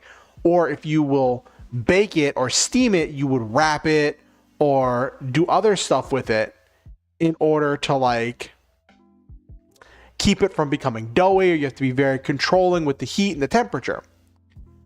I watched one video where someone was making seitan, and instead of doing the simmer that you're supposed to do when they were cooking it, they boiled it. And I'm like, that is too many bubbles. And then they got to the end when they're cutting up the seitan, and it was doughy and soft and overcooked. And I was like, bruh. Who's calling me? Hold on 1 second. I'll be right back. I'm getting a call.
I'm back. So that was my ride to run my errands. So I have errands that I need to run on Wednesday and Thursday this week. And the Thursday ones are really important. And technically the ones happening on Wednesday could be moved back and done while I'm doing my Thursday ones, but I want to get stuff done as soon as possible. And my ride just contacted me and was like, hey, we're good for Wednesday, but Thursday might not be good. Can you find another ride? So now I'm just scrambling and texting around to see if I can find someone else to take me, because Thursday is the appointment where I'm going to be talking to someone about getting furniture and appliances.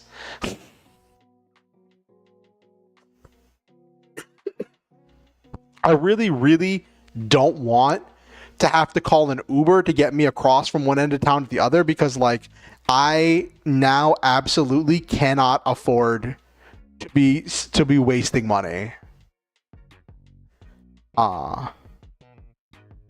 Which is kind of frustrating. I might have to reach out to one of my old friends who hasn't really talked to me in months, but I'm gonna do what I have to do.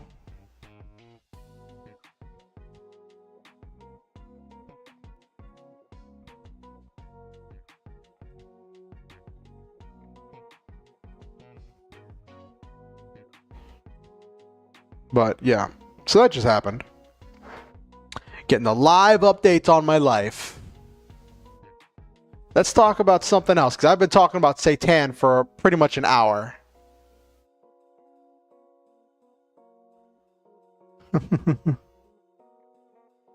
Let me see what else. But yeah, I'm really excited to make Satan again. To do cooking. Oh, excuse me. Sorry, you just got a front row seat for that.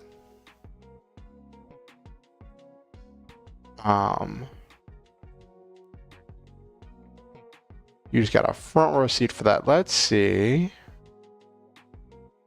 So like, I'm on Blue Sky Social, right? And I really enjoy the content and the stuff on Blue Sky Social, and I enjoy having an alternative to Twitter. And I'm not using any of like the companion apps, because there are companion apps to like make it like more robust and help with doing more things, but I just don't want to mess with all of that stuff, so I just use Blue Sky Social as is. But the one thing about Blue Sky Social, at least the community that I've gotten involved with, is that I see so many people with mutual aid requests. And like, I realize tonight's been kind of complaining, but I'm just talking about how I feel about stuff. And this isn't so much a complaint as much as it's like, it's heartbreaking. I'm not saying I dislike mutual aid requests. I've had to make mutual aid requests before, and that's like, it's important for people to reach out and ask for help whenever they need it. But like, seeing so many people that are hurting and desperate and in trouble and in danger, and all of that is heartbreaking so much.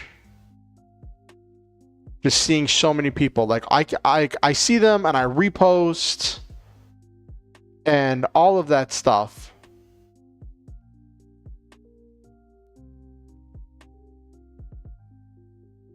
Milgogi or Mianji? What's that?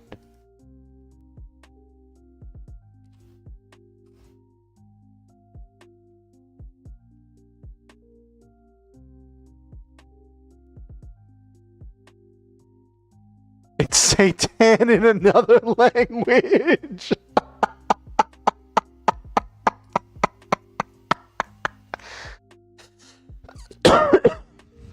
Okay, Nabiru, you got me. So, like, okay. There's an Asian market that I really like to go to, but I don't always have the time and the money to go there, right? And they sell some pre-made seitan. And when I first saw it, I was like, yes, I can get cheap pre-made seitan and then just season it how I want and then cut out all of the stuff and just have easy to make stuff. And I bought it. And I didn't hate it. It just wasn't what I wanted. It was really bland, rubbery texture, very thinly sliced. I want thick, meaty chunks of seitan. All right, I've talked about this before, but I'll share it again. Just to give you an idea of how much seitan brain rot I had and how hyperfixated I was on it. When I learned about seitan, it was so revolutionary to me when I was first being vegan and I was learning about it. It was so revolutionary to me, and it just shaped so much of my personality. And I was so frustrated that when I ordered delivery, when I went to vegan bistros, when I went to different things, I saw tons of soy products, but I didn't see a lot of seitan products. Or if I did, they were like small portion or store-bought stuff. And I told myself what I wanted to do. I had this dream, Nabiru, to open a vegan steakhouse. Now, this was a dream. This was a fantasy, because I am nowhere near qualified or dedicated or functional enough to work in a restaurant, much less own a restaurant. But I told myself that I would make different types of seitan steaks. I would make them in bulk. Every night I'd have big pieces of equipment. I would make them in bulk every night. Cook them, let them sit overnight, and then people would come in and they'd order, and then depending on what seitan stuff they got, they would get thick, meaty, big portions of seitan that would be fried up in some kind of a sauce or finishing like a finishing broth or something. It was some kind of like a pan sauce. It would be fried up and then served with like thick, creamy potatoes and roasted vegetables and all the like steakhouse stuff, right? And that was my dream, that I would open a seitan steakhouse and that I would spend every day making seitan, making massive quantities of seitan every night, then letting them sit overnight so that way they can firm up and be be the ideal texture the next day. So I'd make it the next day, I'd make it one night, and then they'd be served for dinner the next night. And like, if I thought about it like years later. I was like, realistically, because of the bad rap that gluten gets, right? And people not knowing how to cook seitan properly, and the bad rap that it sometimes tends to get whenever it's served to people, it would be a hard sell to try to run a business like that, right? And I would probably have to have, for people who are celiac or trying to avoid gluten, I would probably have to have another alternative, because there's no way I could have an entire restaurant run on gluten meat steaks. I would have to have some kind of a like tofu steak thing with like soy steaks. But the thing is, when I look at a lot of like the store-bought, like the mushroom steaks and stuff, for one, they don't have the protein content I want. I want the food to have a high protein content. Um, and the portions are just so small. I want to give, if I was running a restaurant, I want to give big, meaty, fulfilling portions.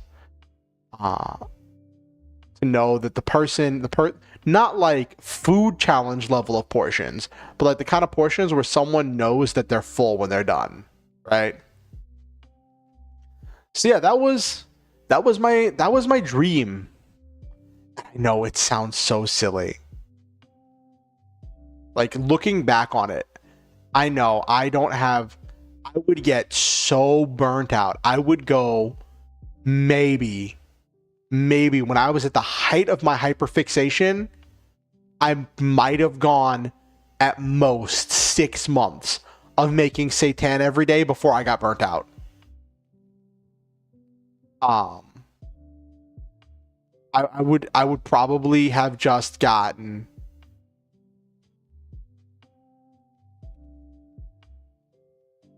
Why? What about my sound alerts? I do have sound alerts enabled.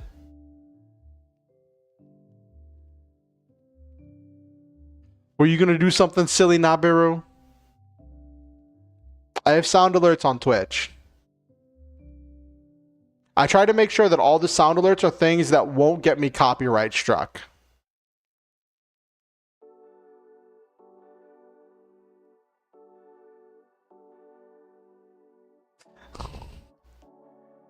Oh. That's not what we do here. We do family-friendly streams here, Nabiru. You over there being ya bye.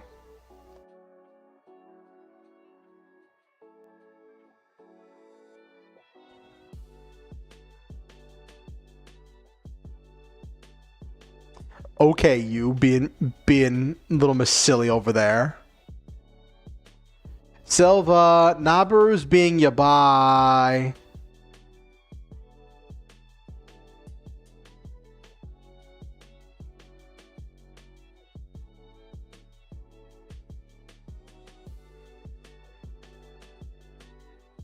So did you know that those were the Korean and Chinese words for Satan, or did you look them up, Nabiru?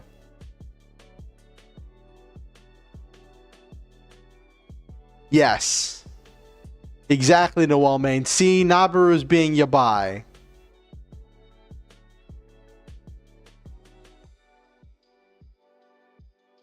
Or were you going to say something worse, Noel Main?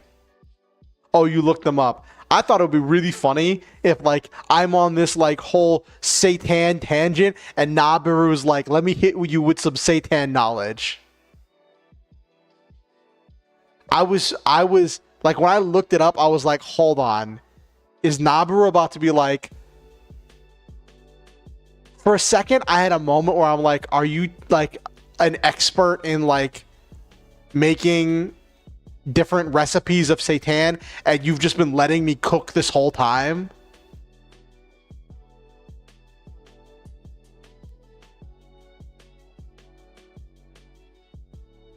You have the right to remain silent. Oh no, Noel, man. Were you gonna say something bad too? Were you gonna be your bye too?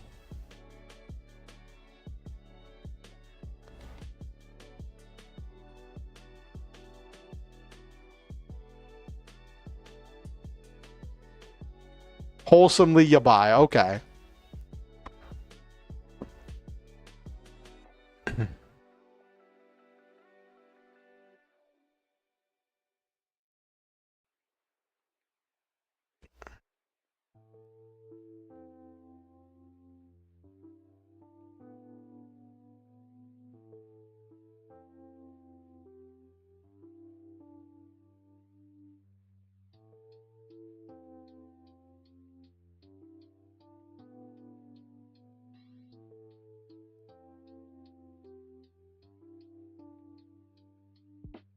Ah.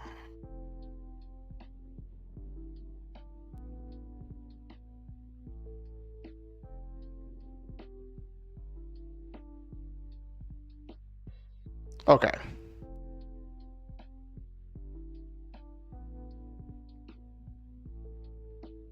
Nabara summoned me, so I just want everyone to know that she's by.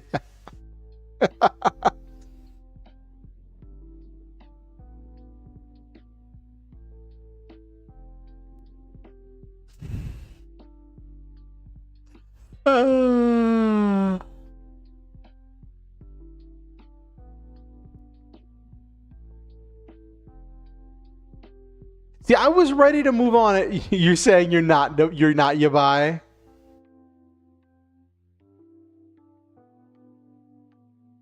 You had to come back just to let everyone know? Okay.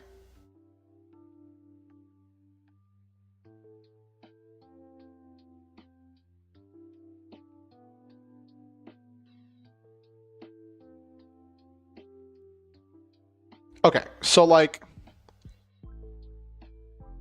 one thing, whenever I've ordered seitan steaks from restaurants, they're usually extremely thin and like really, like they're usually very thinly cut and like very like small.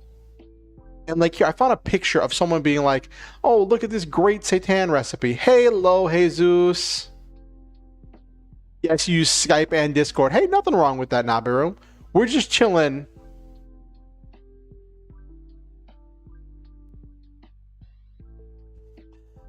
So, Jesus, tonight is just a chill night where we're just chilling and talking about stuff. And I have been on an absolute tangent tonight for like the last like hour and a half.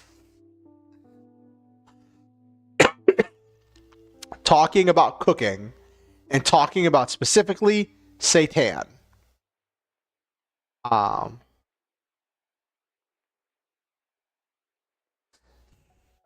That's not how it's spelled, and you know it, Silva.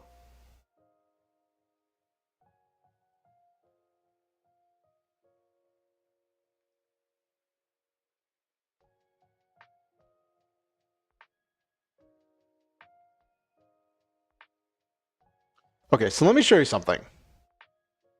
Okay, so this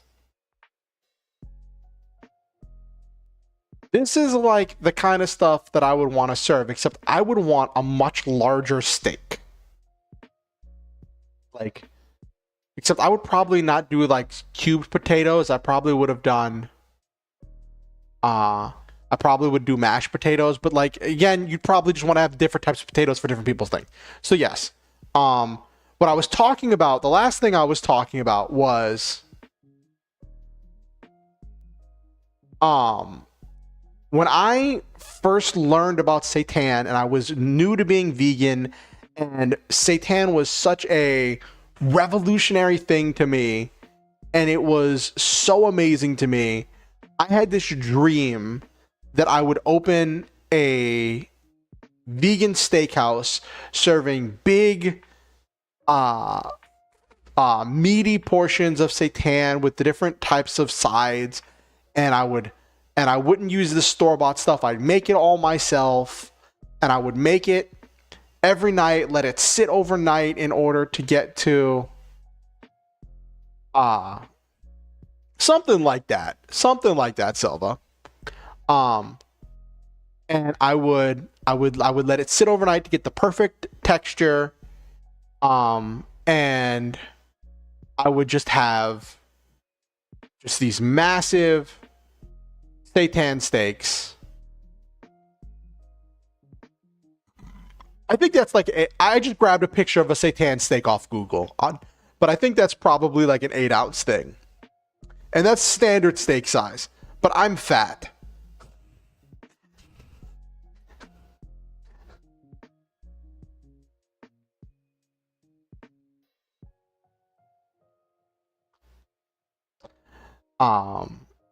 But yeah, that was my dream at one point, was to open a vegan restaurant that served.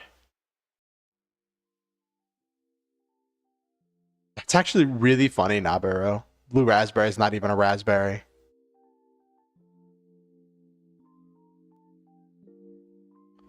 Well, rip me and my feelings.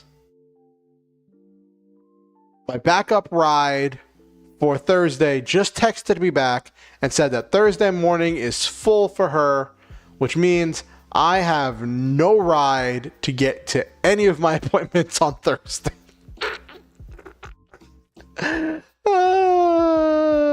Great.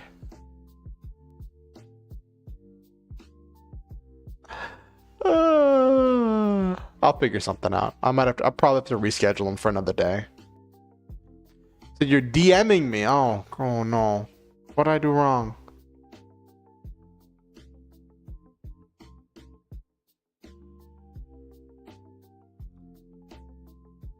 Yours.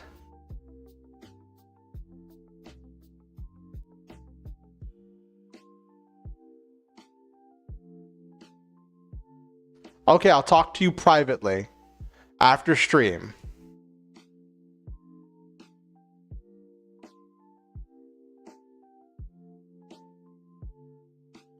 But yeah, that was my dream, which seems really funny because now I do game dev and writing and yes, this is a chill stream night, exactly. I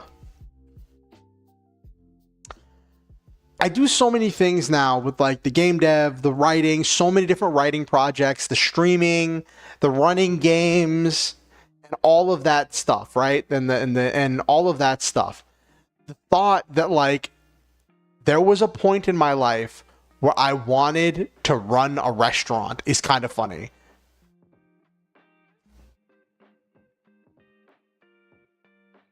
And you know what?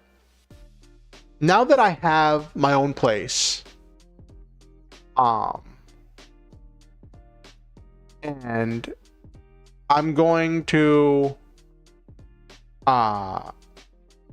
hopefully start cooking again, like more frequently, that kind of stuff. Because making seitan is just so cost effective. Even making the vital wheat gluten method is just so cost effective over buying other vegan meat substitutes. And maybe I'll get back into that groove. Maybe I'll make it again and it'll just like be picking up an old favorite and just be like, why did I ever stop doing this, you know?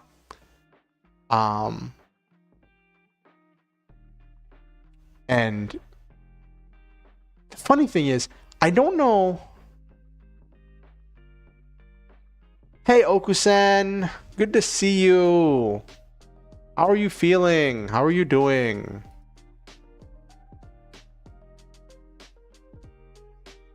Let me remove this picture.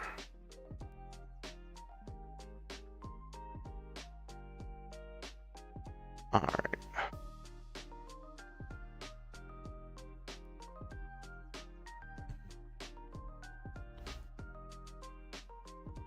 But see, and here's the funny thing, right? I don't know if you're still here, Jesus, but here's the funny thing. I was going to talk about other things tonight besides just talking about my obsession with seitan. But then Nabaru April Fool's tricked me. You're still here? How was your weekend? You do anything fun for the weekend? I don't know if you celebrate Easter or any of the other holidays that were this weekend. I had a very quiet weekend, being here at home by myself. Spent a lot of time sleeping. Rested up, feeling much better. That's cool. It's funny. I have a living room with like nothing in it, and I've started doing this thing where I'll listen to music while I'll pace and like walk around my living room. And that's kind of like, it's more exercise than I'm used to getting. It's not a lot of exercise, right? If I wanted a lot of exercise, I would go downstairs and walk around the apartment complex and all of that. But it's been rainy and all of that other stuff. But like, just walking around my living room repeatedly, listening to music, imagining cool situations I'll never be in, And having some like physical activity has been really helpful for me. And it's like, I don't know how to put it. It's a thing where like, now that I have my own space, it's not that the place I was before was bad, right? But I've just constantly had this fear of like losing my space, of not having a place to go, right? And all of that stuff, right? And I've noticed since moving in and slowly adjusting and getting in the groove and the mood and feeling out all of the stuff with having my own apartment, I can feel my stress levels dropping. And I'm feeling better. And like, I was talking to my therapist about it, and I was like, you know, there's part of me that just keeps waiting for all of this to fall apart, right? And like, there's so much stress, but the one thing she talked about is like, this isn't something that just fell out of the sky. All of this is stuff that I've been working towards and waiting for and struggling towards for a long time. And I finally got it. And that is very much a reality. Like, I've struggled so long to get my own place, and now I finally have it. And I just have to be able to pay the bills, you know? That reminds me, I got to chapter 4 of my light novel, like 17 pages in. Every time I sit down to write, I get a few paragraphs in, then I go blank for the rest of the day. Hey, listen, some progress is better than no progress, Noel Main. Even if you get a few paragraphs in, that's still another step forward.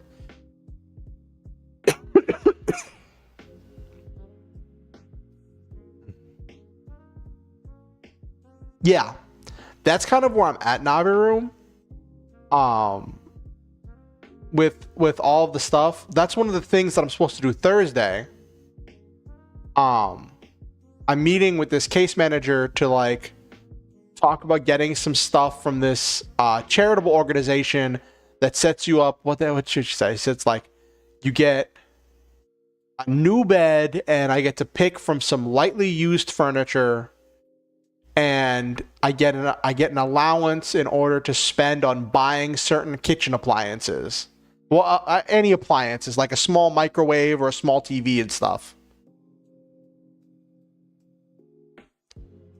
So like, I just don't know how I'm gonna get them to where I'm going, so I'm hoping that they deliver. Used does not mean it's bad. Some will toss out great stuff simply because they got something better. Yes.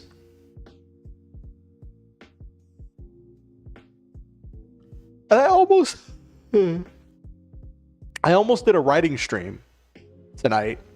I'm kind of glad we just had a chill night tonight. We were just chilling and talking, and I literally spent most of the night talking about my old obsession with Satan, which is kind of funny. Y'all got me riled up. I repeated myself like 5 times, but you know what? We're here. We're here for it. I hope you're here for it. If you're not here for it, then I'm sorry.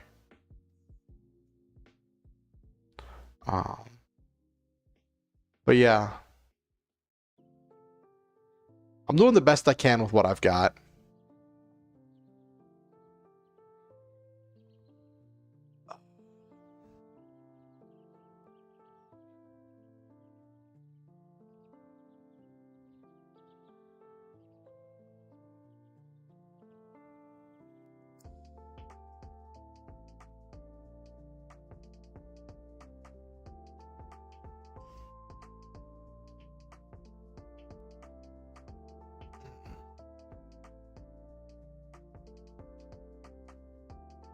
Thank you, Jesus.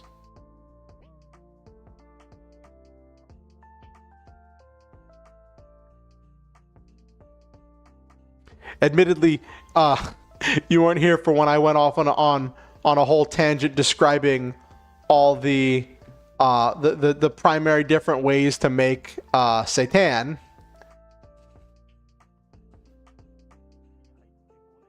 That would be, you know, it would be absolutely hilarious if I start cooking again. I'm just like, yo, I could totally stream this. And then I just completely pivot from gaming and writing and just become a cooking streamer. I don't think that's going to happen, but it just is one of those funny things. It's one of those, it's just funny. Because I've pivoted so many times. Because I started with League of Legends. Then I did Minecraft. And now I do then I was doing TTRPG stuff. And now I'm just doing a variety of things. Male only Yuri. Except I just make different seitan recipes.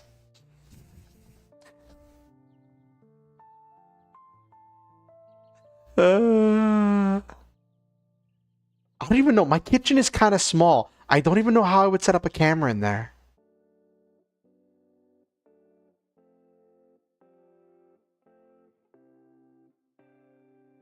Or maybe I start doing mukbangs. I think that's what they call them, right? Where you like eat on stream. Seitanshi.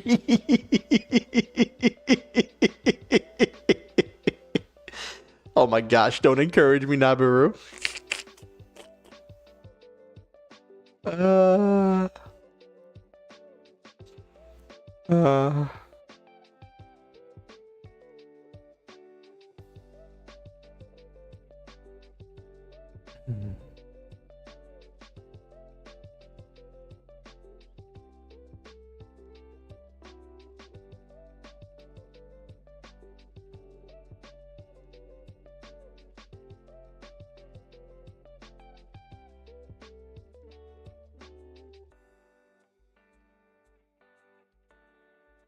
The premise and plot are progressing, but since many details are left out on purpose, I feel like it's a bit...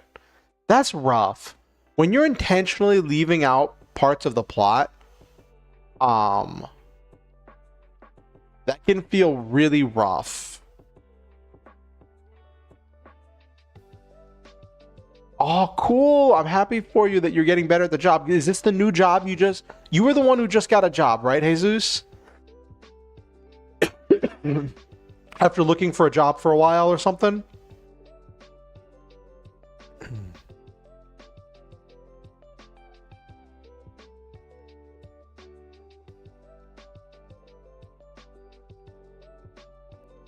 Is your work in...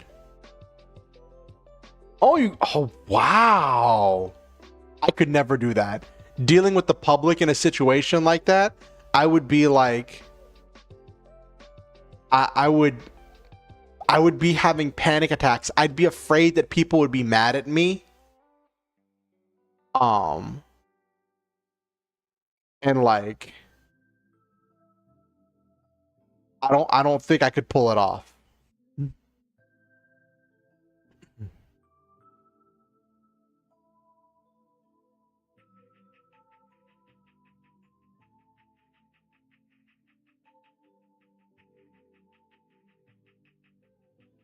But how do you like it? So like, if you're the escape room host, does that mean that they can like... I remember what last time I've done like one escape room, and it was a whole thing where the host like brought us into the room, explained the rules of the room, and we could press a button to open a video chat with the host and ask 3 questions. And we could ask like 3 questions and the host would give us clues. That's what I remember the host doing.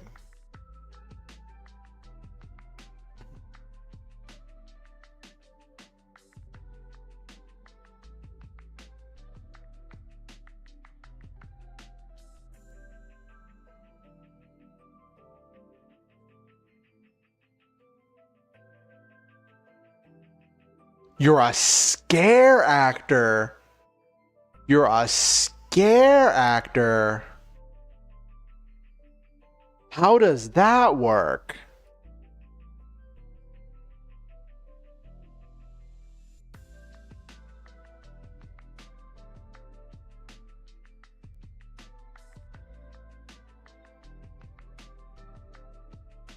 Detached, I guess it's the word. The plot is fine, but the background info is not to explain because of the perspective the story takes. You find out things along the process. See, that's hard. Like, I am guilty of the sci-fi trope of the trope of sci-fi stories where you just info dump at the beginning of the story.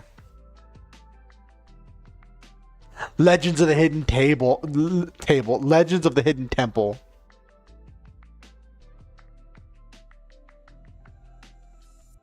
You give hints and you toss on a costume and run in for a spook. Oh my gosh.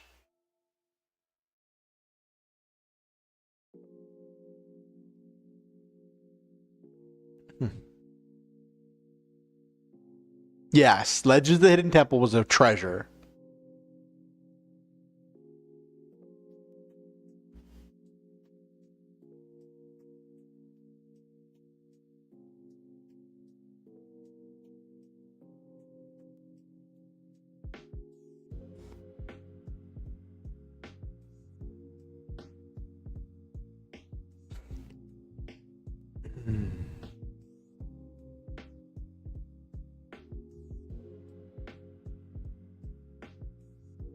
Omake and Kurt Von.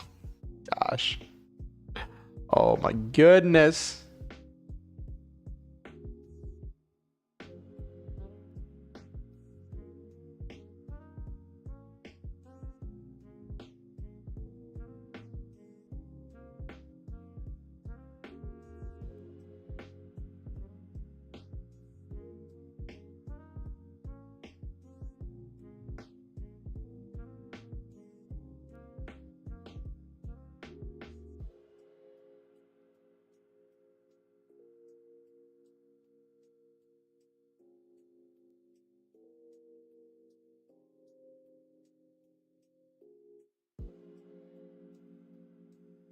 The giant stone face Omake was sort of a VTuber before there were VTubers, a fictional character with a person's voice talking to the audience. That's all you see. Oh my gosh. Okay. All right. I talked about this before. There is this VTuber, Banicula, who has like gone on, not a tirade, not like gone off on tangents before. Oh no, you're stranded at the bus stop. No, Jesus. Oh no. So there is this concept that, like, to a certain extent, we as VTubers are kind of like the next evolution of the tradition of puppeteers, right? Our models are the puppets that we manipulate with our voices and our actions, and we have our different techniques. And one thing that this VTuber Banicula talked about was that she believes that VTubing is like the latest iteration of a tradition that started in ancient times with Egyptian priests who would use different, like, what was it, like wooden faces and statuettes of gods to give sermons and to answer questions and to interact with people. And this whole thing about like the Asian shadow artists, the Asian shadow puppeteers being like a part of this tradition, this legacy of, like, as she described it, like the first live 2D riggers, the first live 2D VTubers of like comparing the the ancient shadow puppeteers. And like, there's a lot of history to this whole thing, right? We're entertainers, and we entertain in our own way, right? And not, I don't know if it's different is the right word, but in our own way. And like, for me, I have, my model is like where I come up with the story, the lore, and the character, and but all of those things are extensions of myself, because that's how I created the character, right? And that's just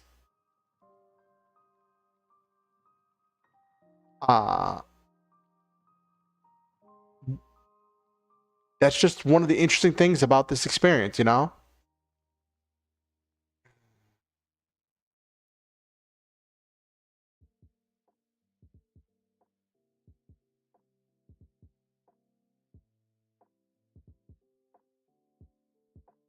Oh, yay! I'm hyped for you, Jesus. Yay for the early bus.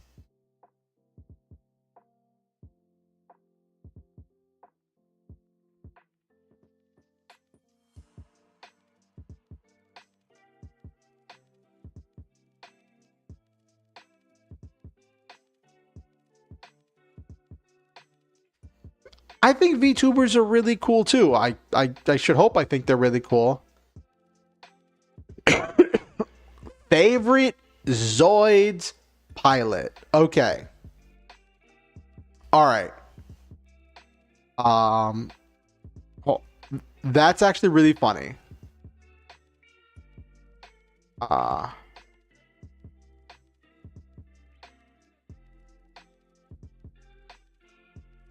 So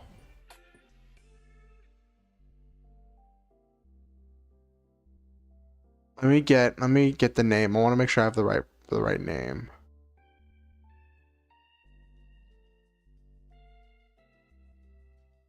So there is this character, Ray Greg from the Battle Story, that was in the Battle Story of Zoids, was an ace pilot for the Helic Republic. He was known as the Leo Master for his mastery of Ligers. And if I remember correctly, it was a thing where so the Liger Zero was originally being developed alongside the Berserk Fury by the Gylos Empire. And he led a team that I think it was a team that snuck into the base and stole the prototype Liger Zero and all the stuff. And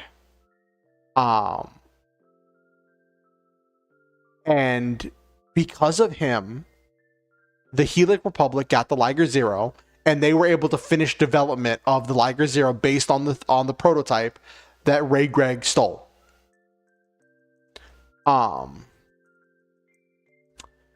And that is really cool. And this idea of like not like being a kid pilot, but being like a full-grown adult ace pilot who's like not some like power or friendship kind of guy, but kind of a real skilled pilot.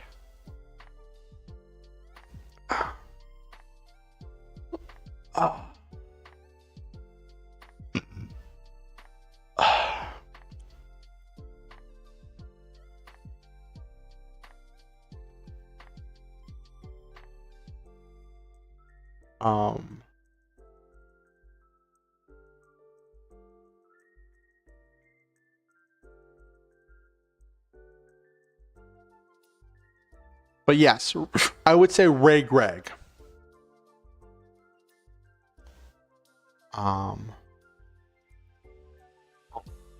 from the battle story would be my favorite pilot.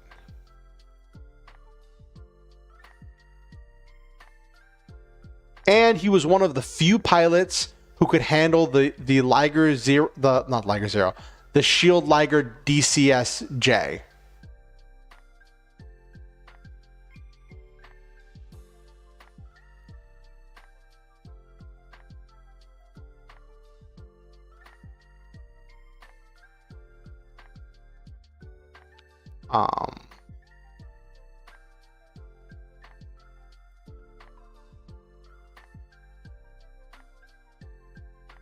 But yes, that would be my favorite.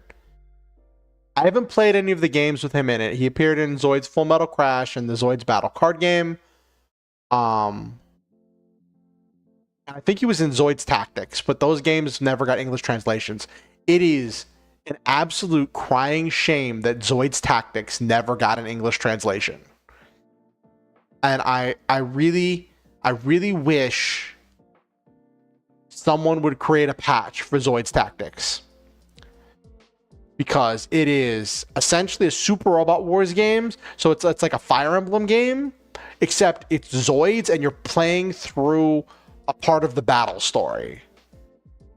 And like some people, I know there's at least one VTuber who played it on stream, and they did a thing where, like, as they were playing, they would use what's it called, Google Lens or whatever, some kind of like a Google AI translating thing through the camera of their phone, where they would just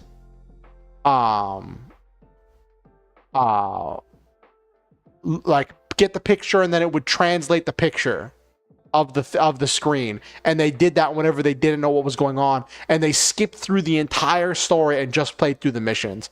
And I'm like, I could never do that because my thing is storytelling. That's literally the thing that I'm here for. So like, I would be the one going through and trying to translate every frame.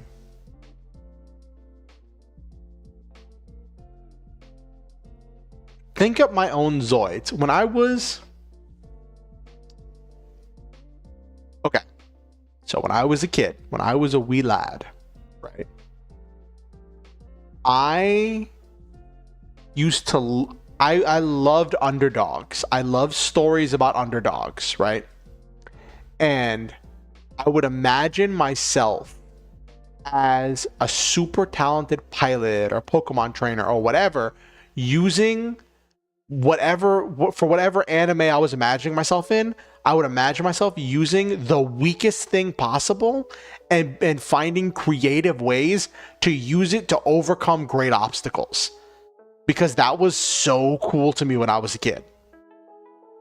I don't remember what Zoids I would have imagined myself as a kid, but I remember, like, when I was a kid, I used to imagine myself as a Pokemon trainer beating everything with a Rattata, which this was before Pokemon Gold and like Joey's top percentage Rattata, which is really funny.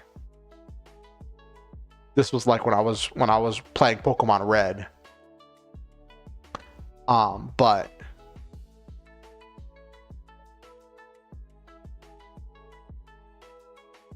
you've been RPing as an Iron Kong pilot. Nice. Oh, what clan was my main clan? Hands down, no questions asked. Dimension Police, Dimensional Robos. My main babies, my beloveds. D-Robos are my favorite. I did Nova Grappler was my first deck, because they had the Battleroids and they had some of that stuff. I did do some of the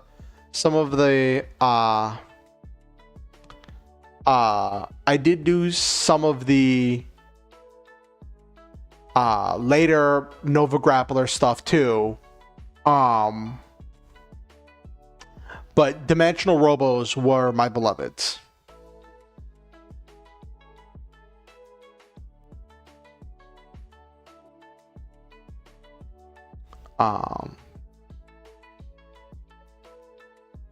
I did also tinker with, like, I did do some case splits with some friends because I was spending money left and right instead of paying off my student loans.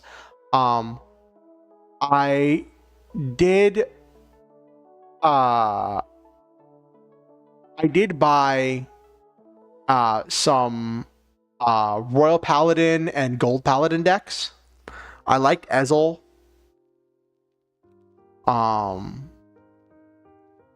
And so I had some Royal Paladin and Gold Paladin decks because I just had a variety of decks.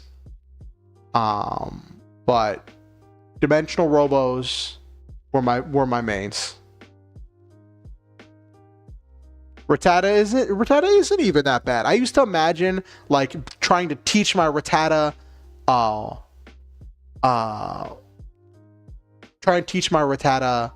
water gun and coming up with ways to teach it different effects and coming up with like, because like I would always see in the anime Ash would come up with these bizarre ways to teach Pikachu new attacks, and I'm like, I want to do that with like a Rattata, something even weaker. But as far as making up my own Zoids, I think I would want to pilot. If I was like, if you ask kid me, I would have wanted to come up with some kind of like a Liger, like not quite a Liger Zero, but like maybe weaker than Liger Zero. Fear strategy, focus sash, endeavor, quick attack.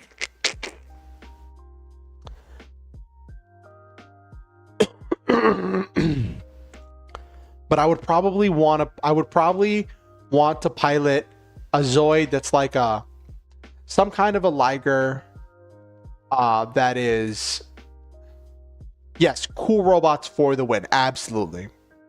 That I have always, well, not always, I have almost always been obsessed with mechs and power armor and mecha. It's one of those things where I was obsessed with the idea of those things. And when it came time to pick my college major, my mother kind of encouraged me. I won't say convinced me, because I still had a choice. I still made a choice there. But my mother heavily encouraged me that since I was so obsessed with sci-fi, with Iron Man, with Zoids, with Gundam, with all of these things, that I should get into mechanical engineering. So that's what I studied when I went to college, and I flunked out. I was dealing with my ADHD, not understanding it, culture shock, all of the things involved with that. I didn't grasp it because I liked, and I didn't understand that I liked the stories that could be told with these mechanical things and based around these scientific concepts, but that didn't mean I had what it took to actually create those things and make them a reality. Which is why I have student loans, among other things. And a lot of trauma.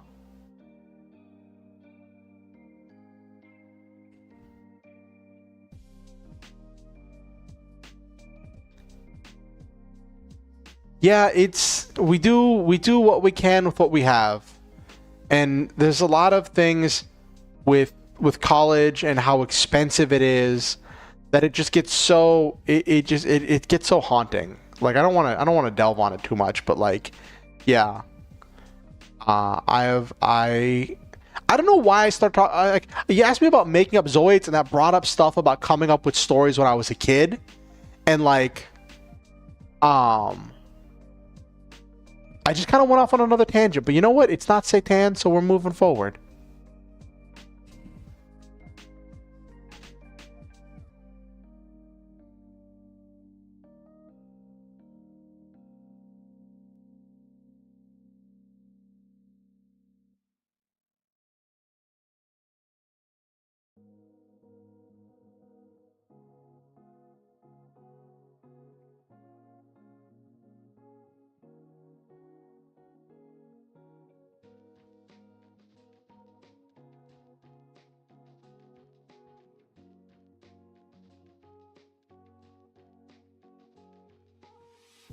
Love mecha but no tech knowledge. Get isekai'd, go into a sci-fi mecha world. Would that be good or bad? I don't know. Do I like board games? Some. I have trouble getting my head wrapped around a lot of them. I've played a bunch of them.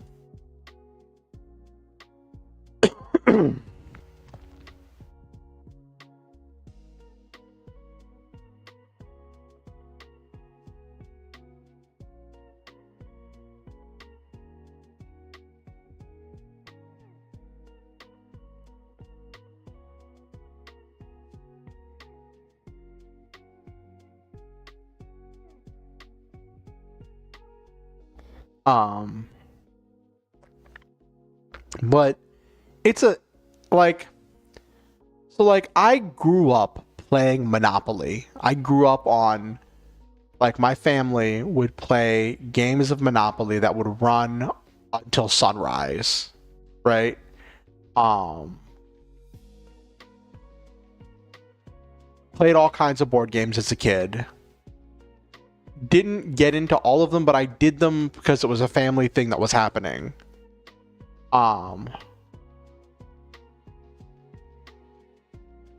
Thank you, Bloody Kaisen, Kitten. Most evil board game where no one actually follows the rules. I, that reminds me of like, what was it? The Uno official Twitter tried to post like you can't put a +2 on a +2, and the entire like community was like, thanks for the cards, we'll take it from here. And then somebody said like the rules of Uno are whatever you can convince the rest of the table the rules of Uno are. Which Uno's not a board game, but that's just what I thought of when you talked about that. I ended up learning so many cool ones when you made one. That's cool.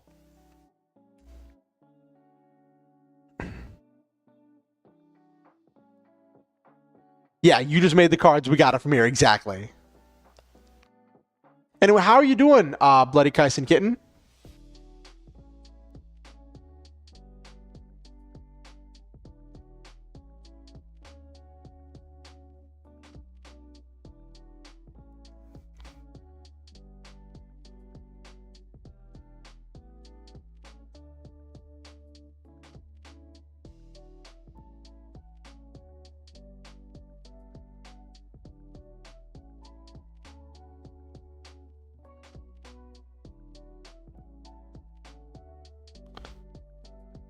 You've never used Twitch before? Hey, it's no problem. Well, I'm glad you're here. I hope that you like my streams. I'm a variety streamer. I do mostly stuff centered around storytelling. The games I play are primarily RPGs, role-playing games. I also do some content around tabletop role-playing games, and I do writing streams where I will be writing and talking about what I'm writing, sharing what I'm writing, and I will encourage other people to do I will encourage you, the viewers, to work on your own creative projects at the same time and tell me about it in chat so that way. Oh, thank you for the follow, Bloody Kaisen Kitten. Welcome to the Star Hunters, where we shoot to the stars, have wonderful adventures, live our dreams, and always stop to enjoy the memes.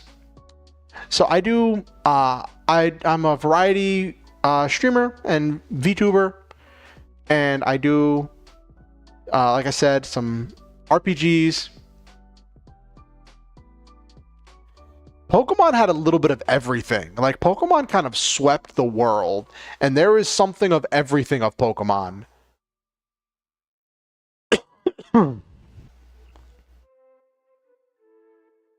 um,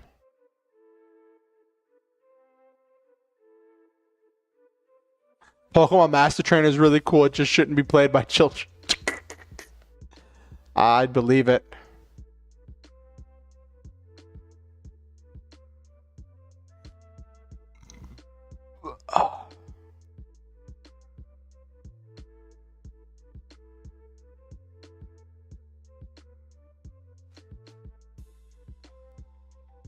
How long do I stream for normally?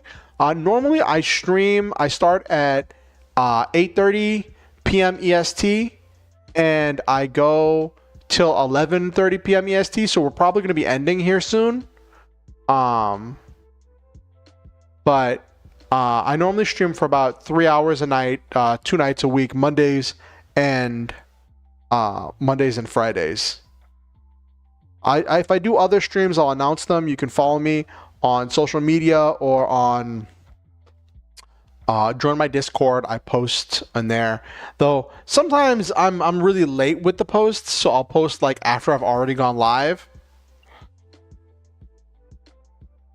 It had the snowball effect where the one in the lead stays in the lead, but you can mess with them with forced trades and time machine. Oh goodness. Once you have the attention span and patience, it's a sick game. Okay.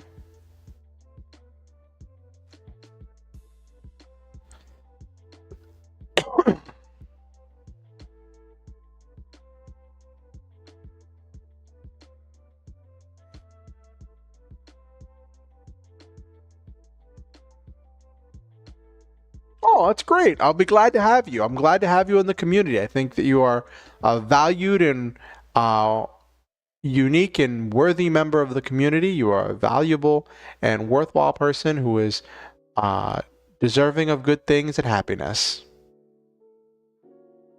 Imagine someone forcing someone to trade Mewtwo for Magikarp. Oh goodness, Nabiru.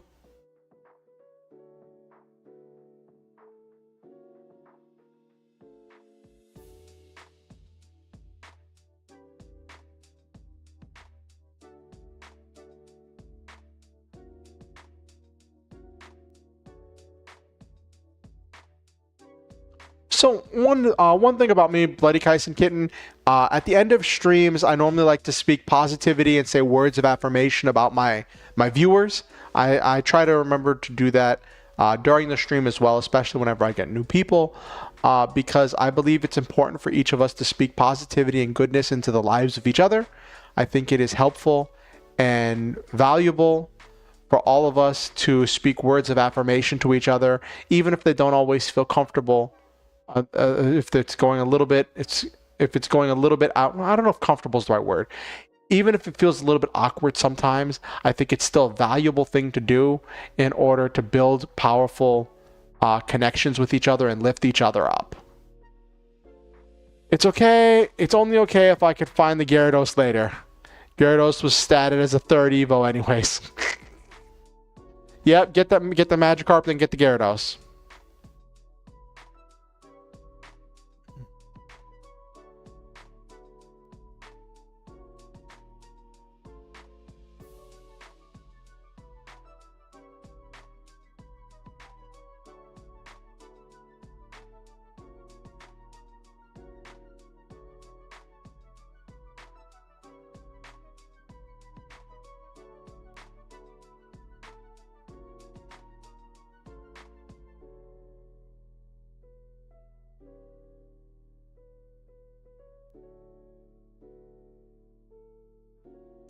Sadly, the sequel Master Trainer games get more fair, but also more boring. There's something to be said for the fun of just using broken combos. There was some fun homebrews on tabletop simulators way back when. Oh, okay.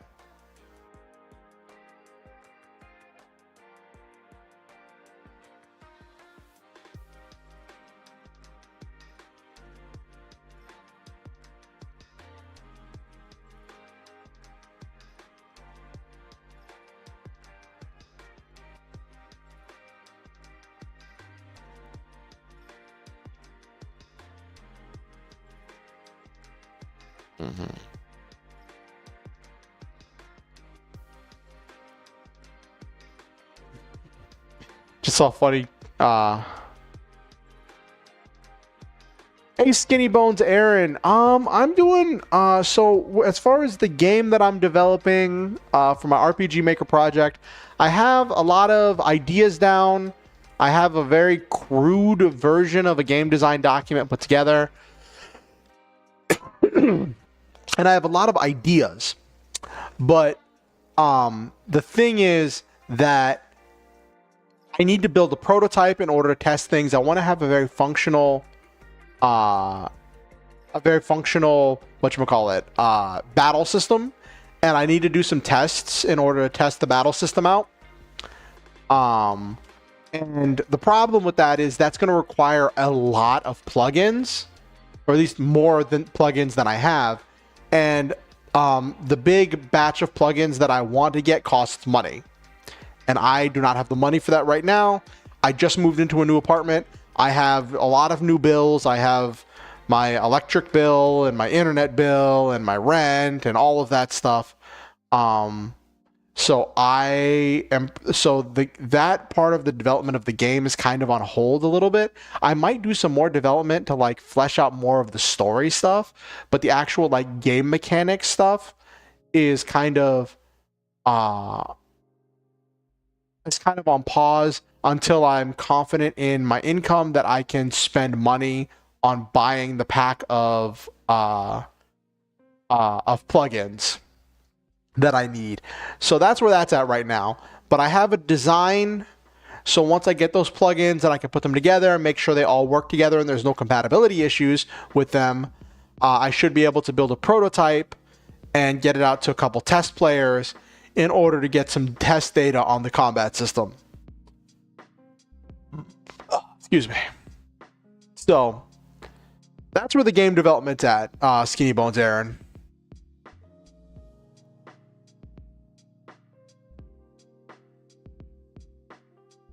Thank you.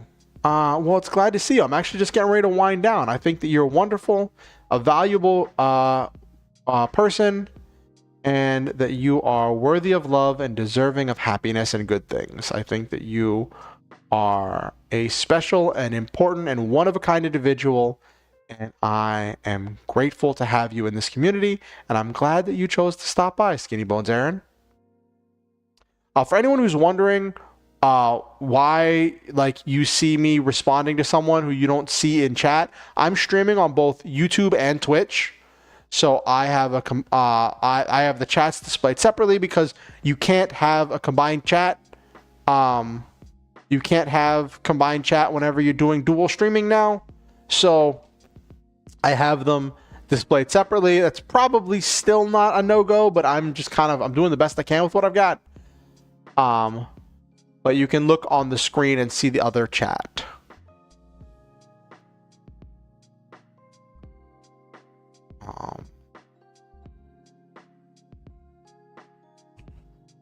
A mecha named Satan powered by flour. Fun fact.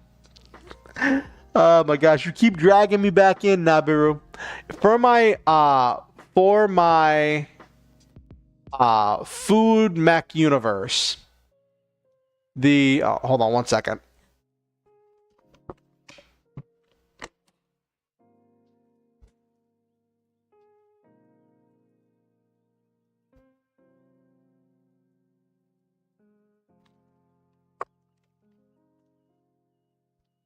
I just saw a cockroach on my wall that I had to go squish.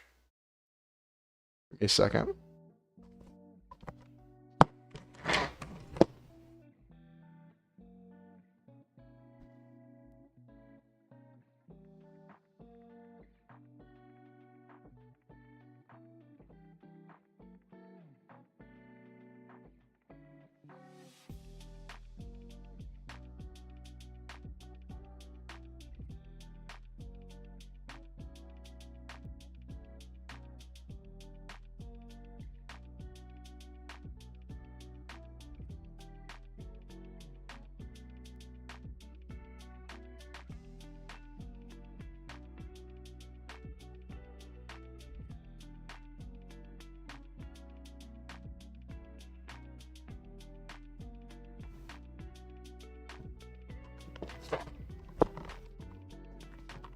Lobotomy culture. I don't know what that's a reference to.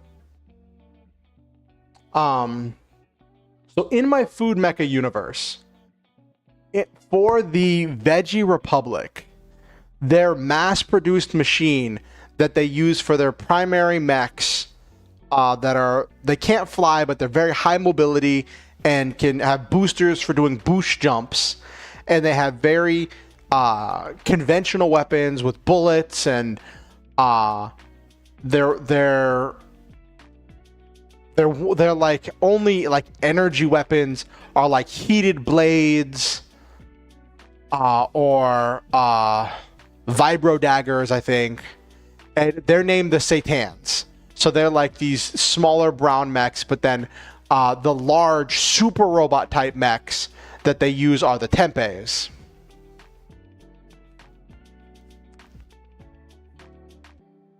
But it's not powered by Flower, because in that universe, even though the names are silly, the actual like tech is more conventional.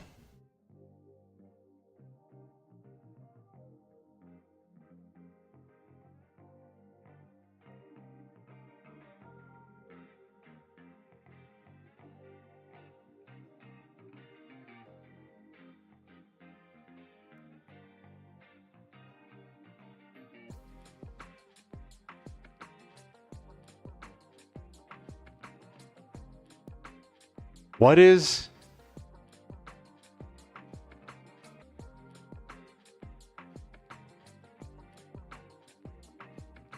No, I don't know lobotomy culture. Stay away from it. You got too much brain rot? Oh no. Is it more brain rot than I've already got? Let me take a look.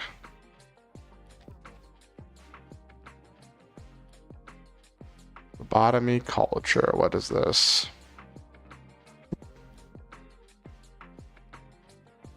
It's not coming up in Google when I search lobotomy culture.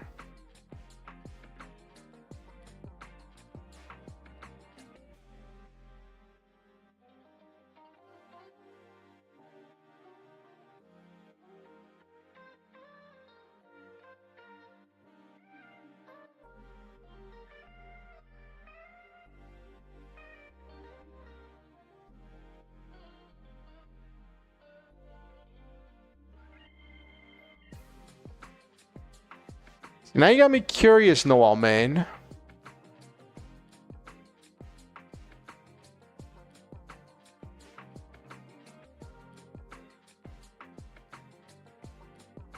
It started as a joke in the of the anime Jujutsu Kaisen and has spread like a virus. Oh, I don't watch Jujutsu Kaisen, so...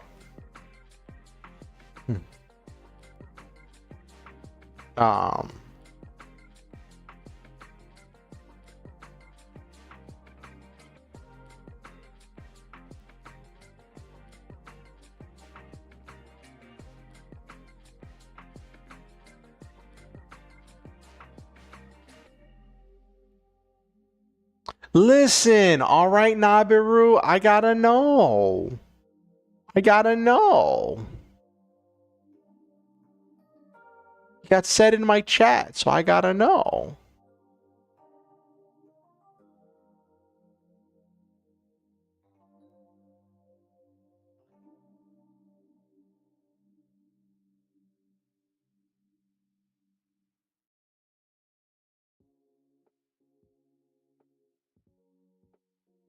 All right.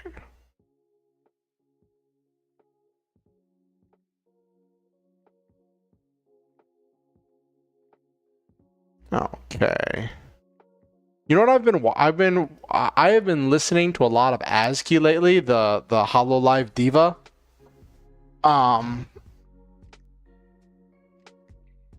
And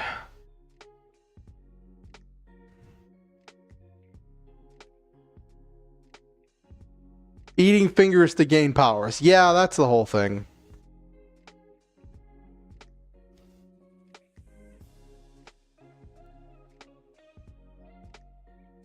I'm probably gonna need to get some like poison and stuff to put down to deal with bugs, because that'll probably be cheaper than paying for a full exterminator to come in.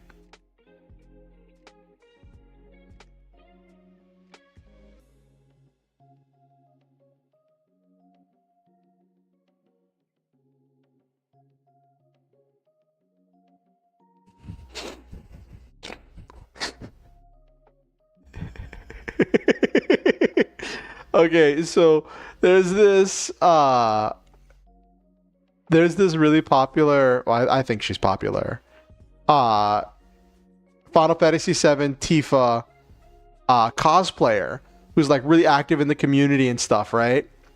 And she just posted a thing that says, "I'm not really obsessed with Tifa, I'm only in it for the clout." And it was her April Fool's joke. And she posted another tweet, she's like, "The actual pain I felt tweeting this, I need to beg forgiveness."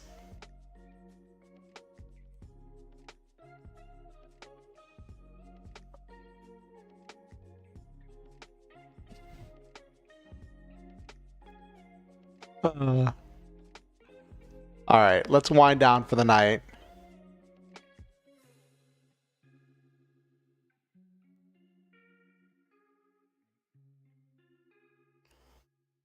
Yeah.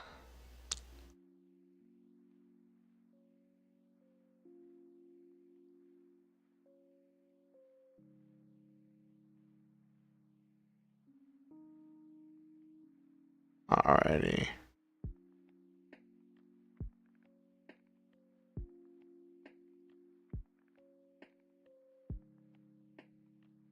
All people were playing.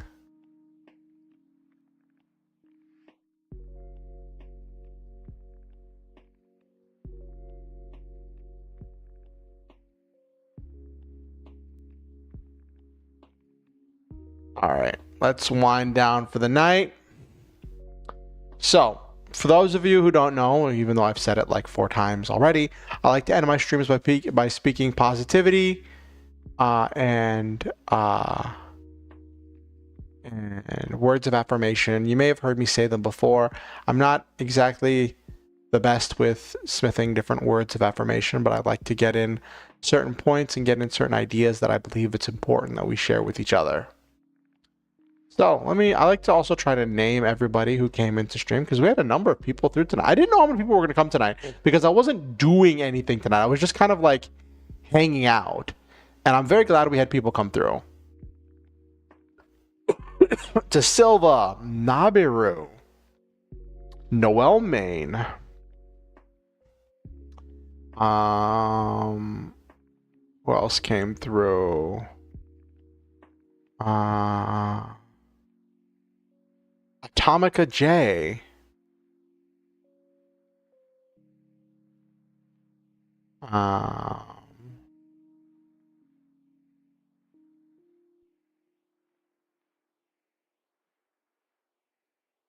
Jesus.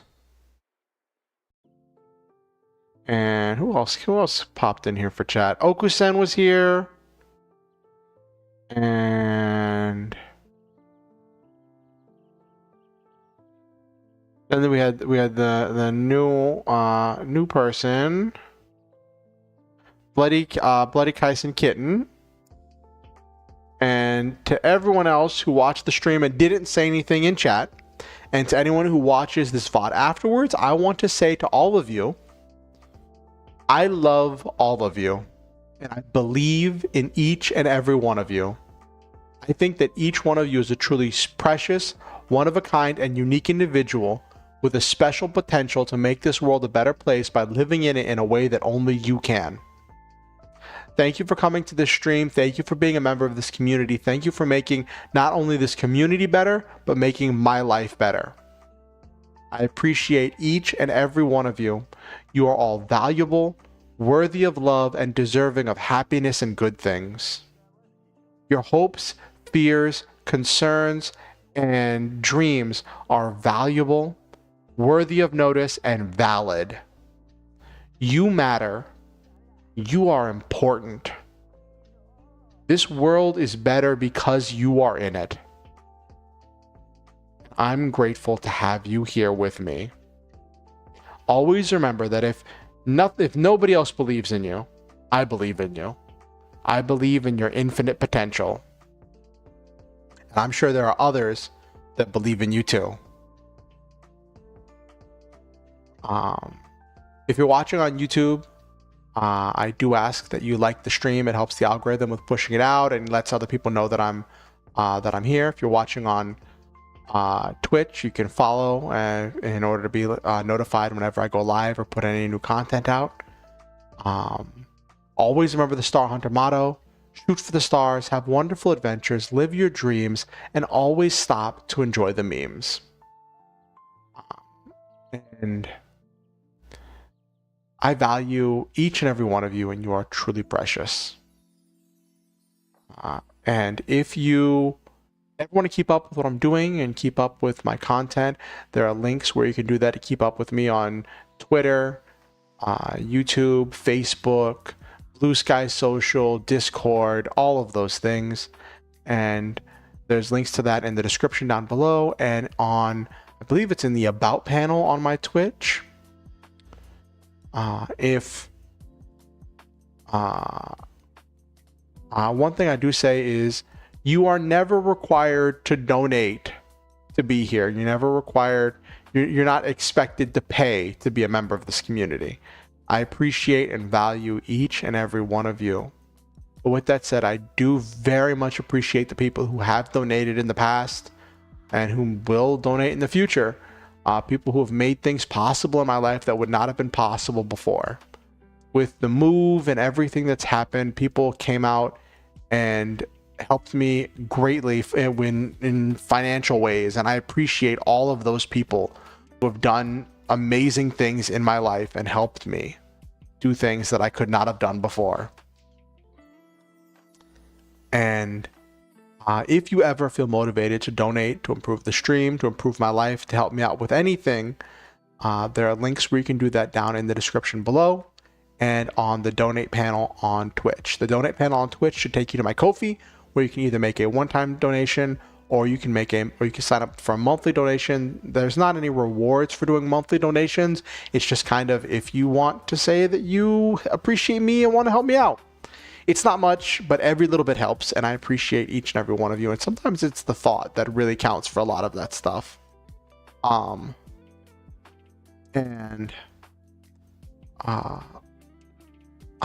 appreciate all of you, and I'm grateful to all of you. So, I hope you all have a wonderful night.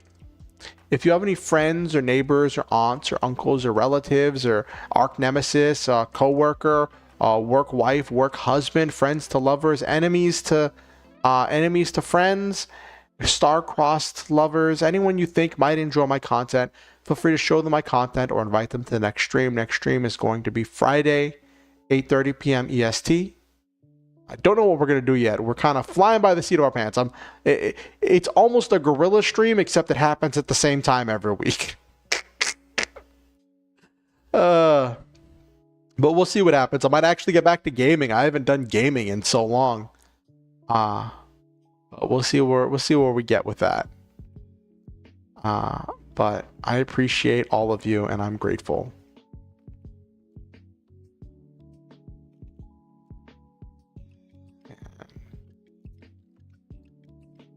So let's see on the Twitch side if we have people to raid with and who we can go raid. Let's do creator dashboard. Yes, I know I'm live. I do have a viewer to raid with. Okay. Let's see who's live.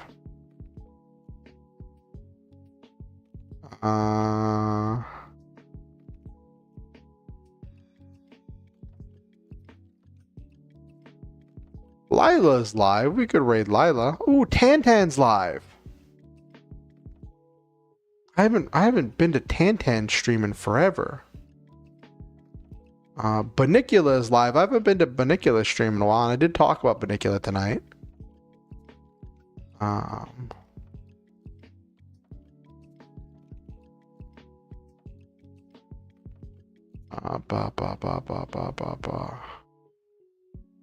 Tantan's just starting, so we can raid into Tantan. Yeah, gonna raid into Tantan. All right, give me a second to get that rigged up.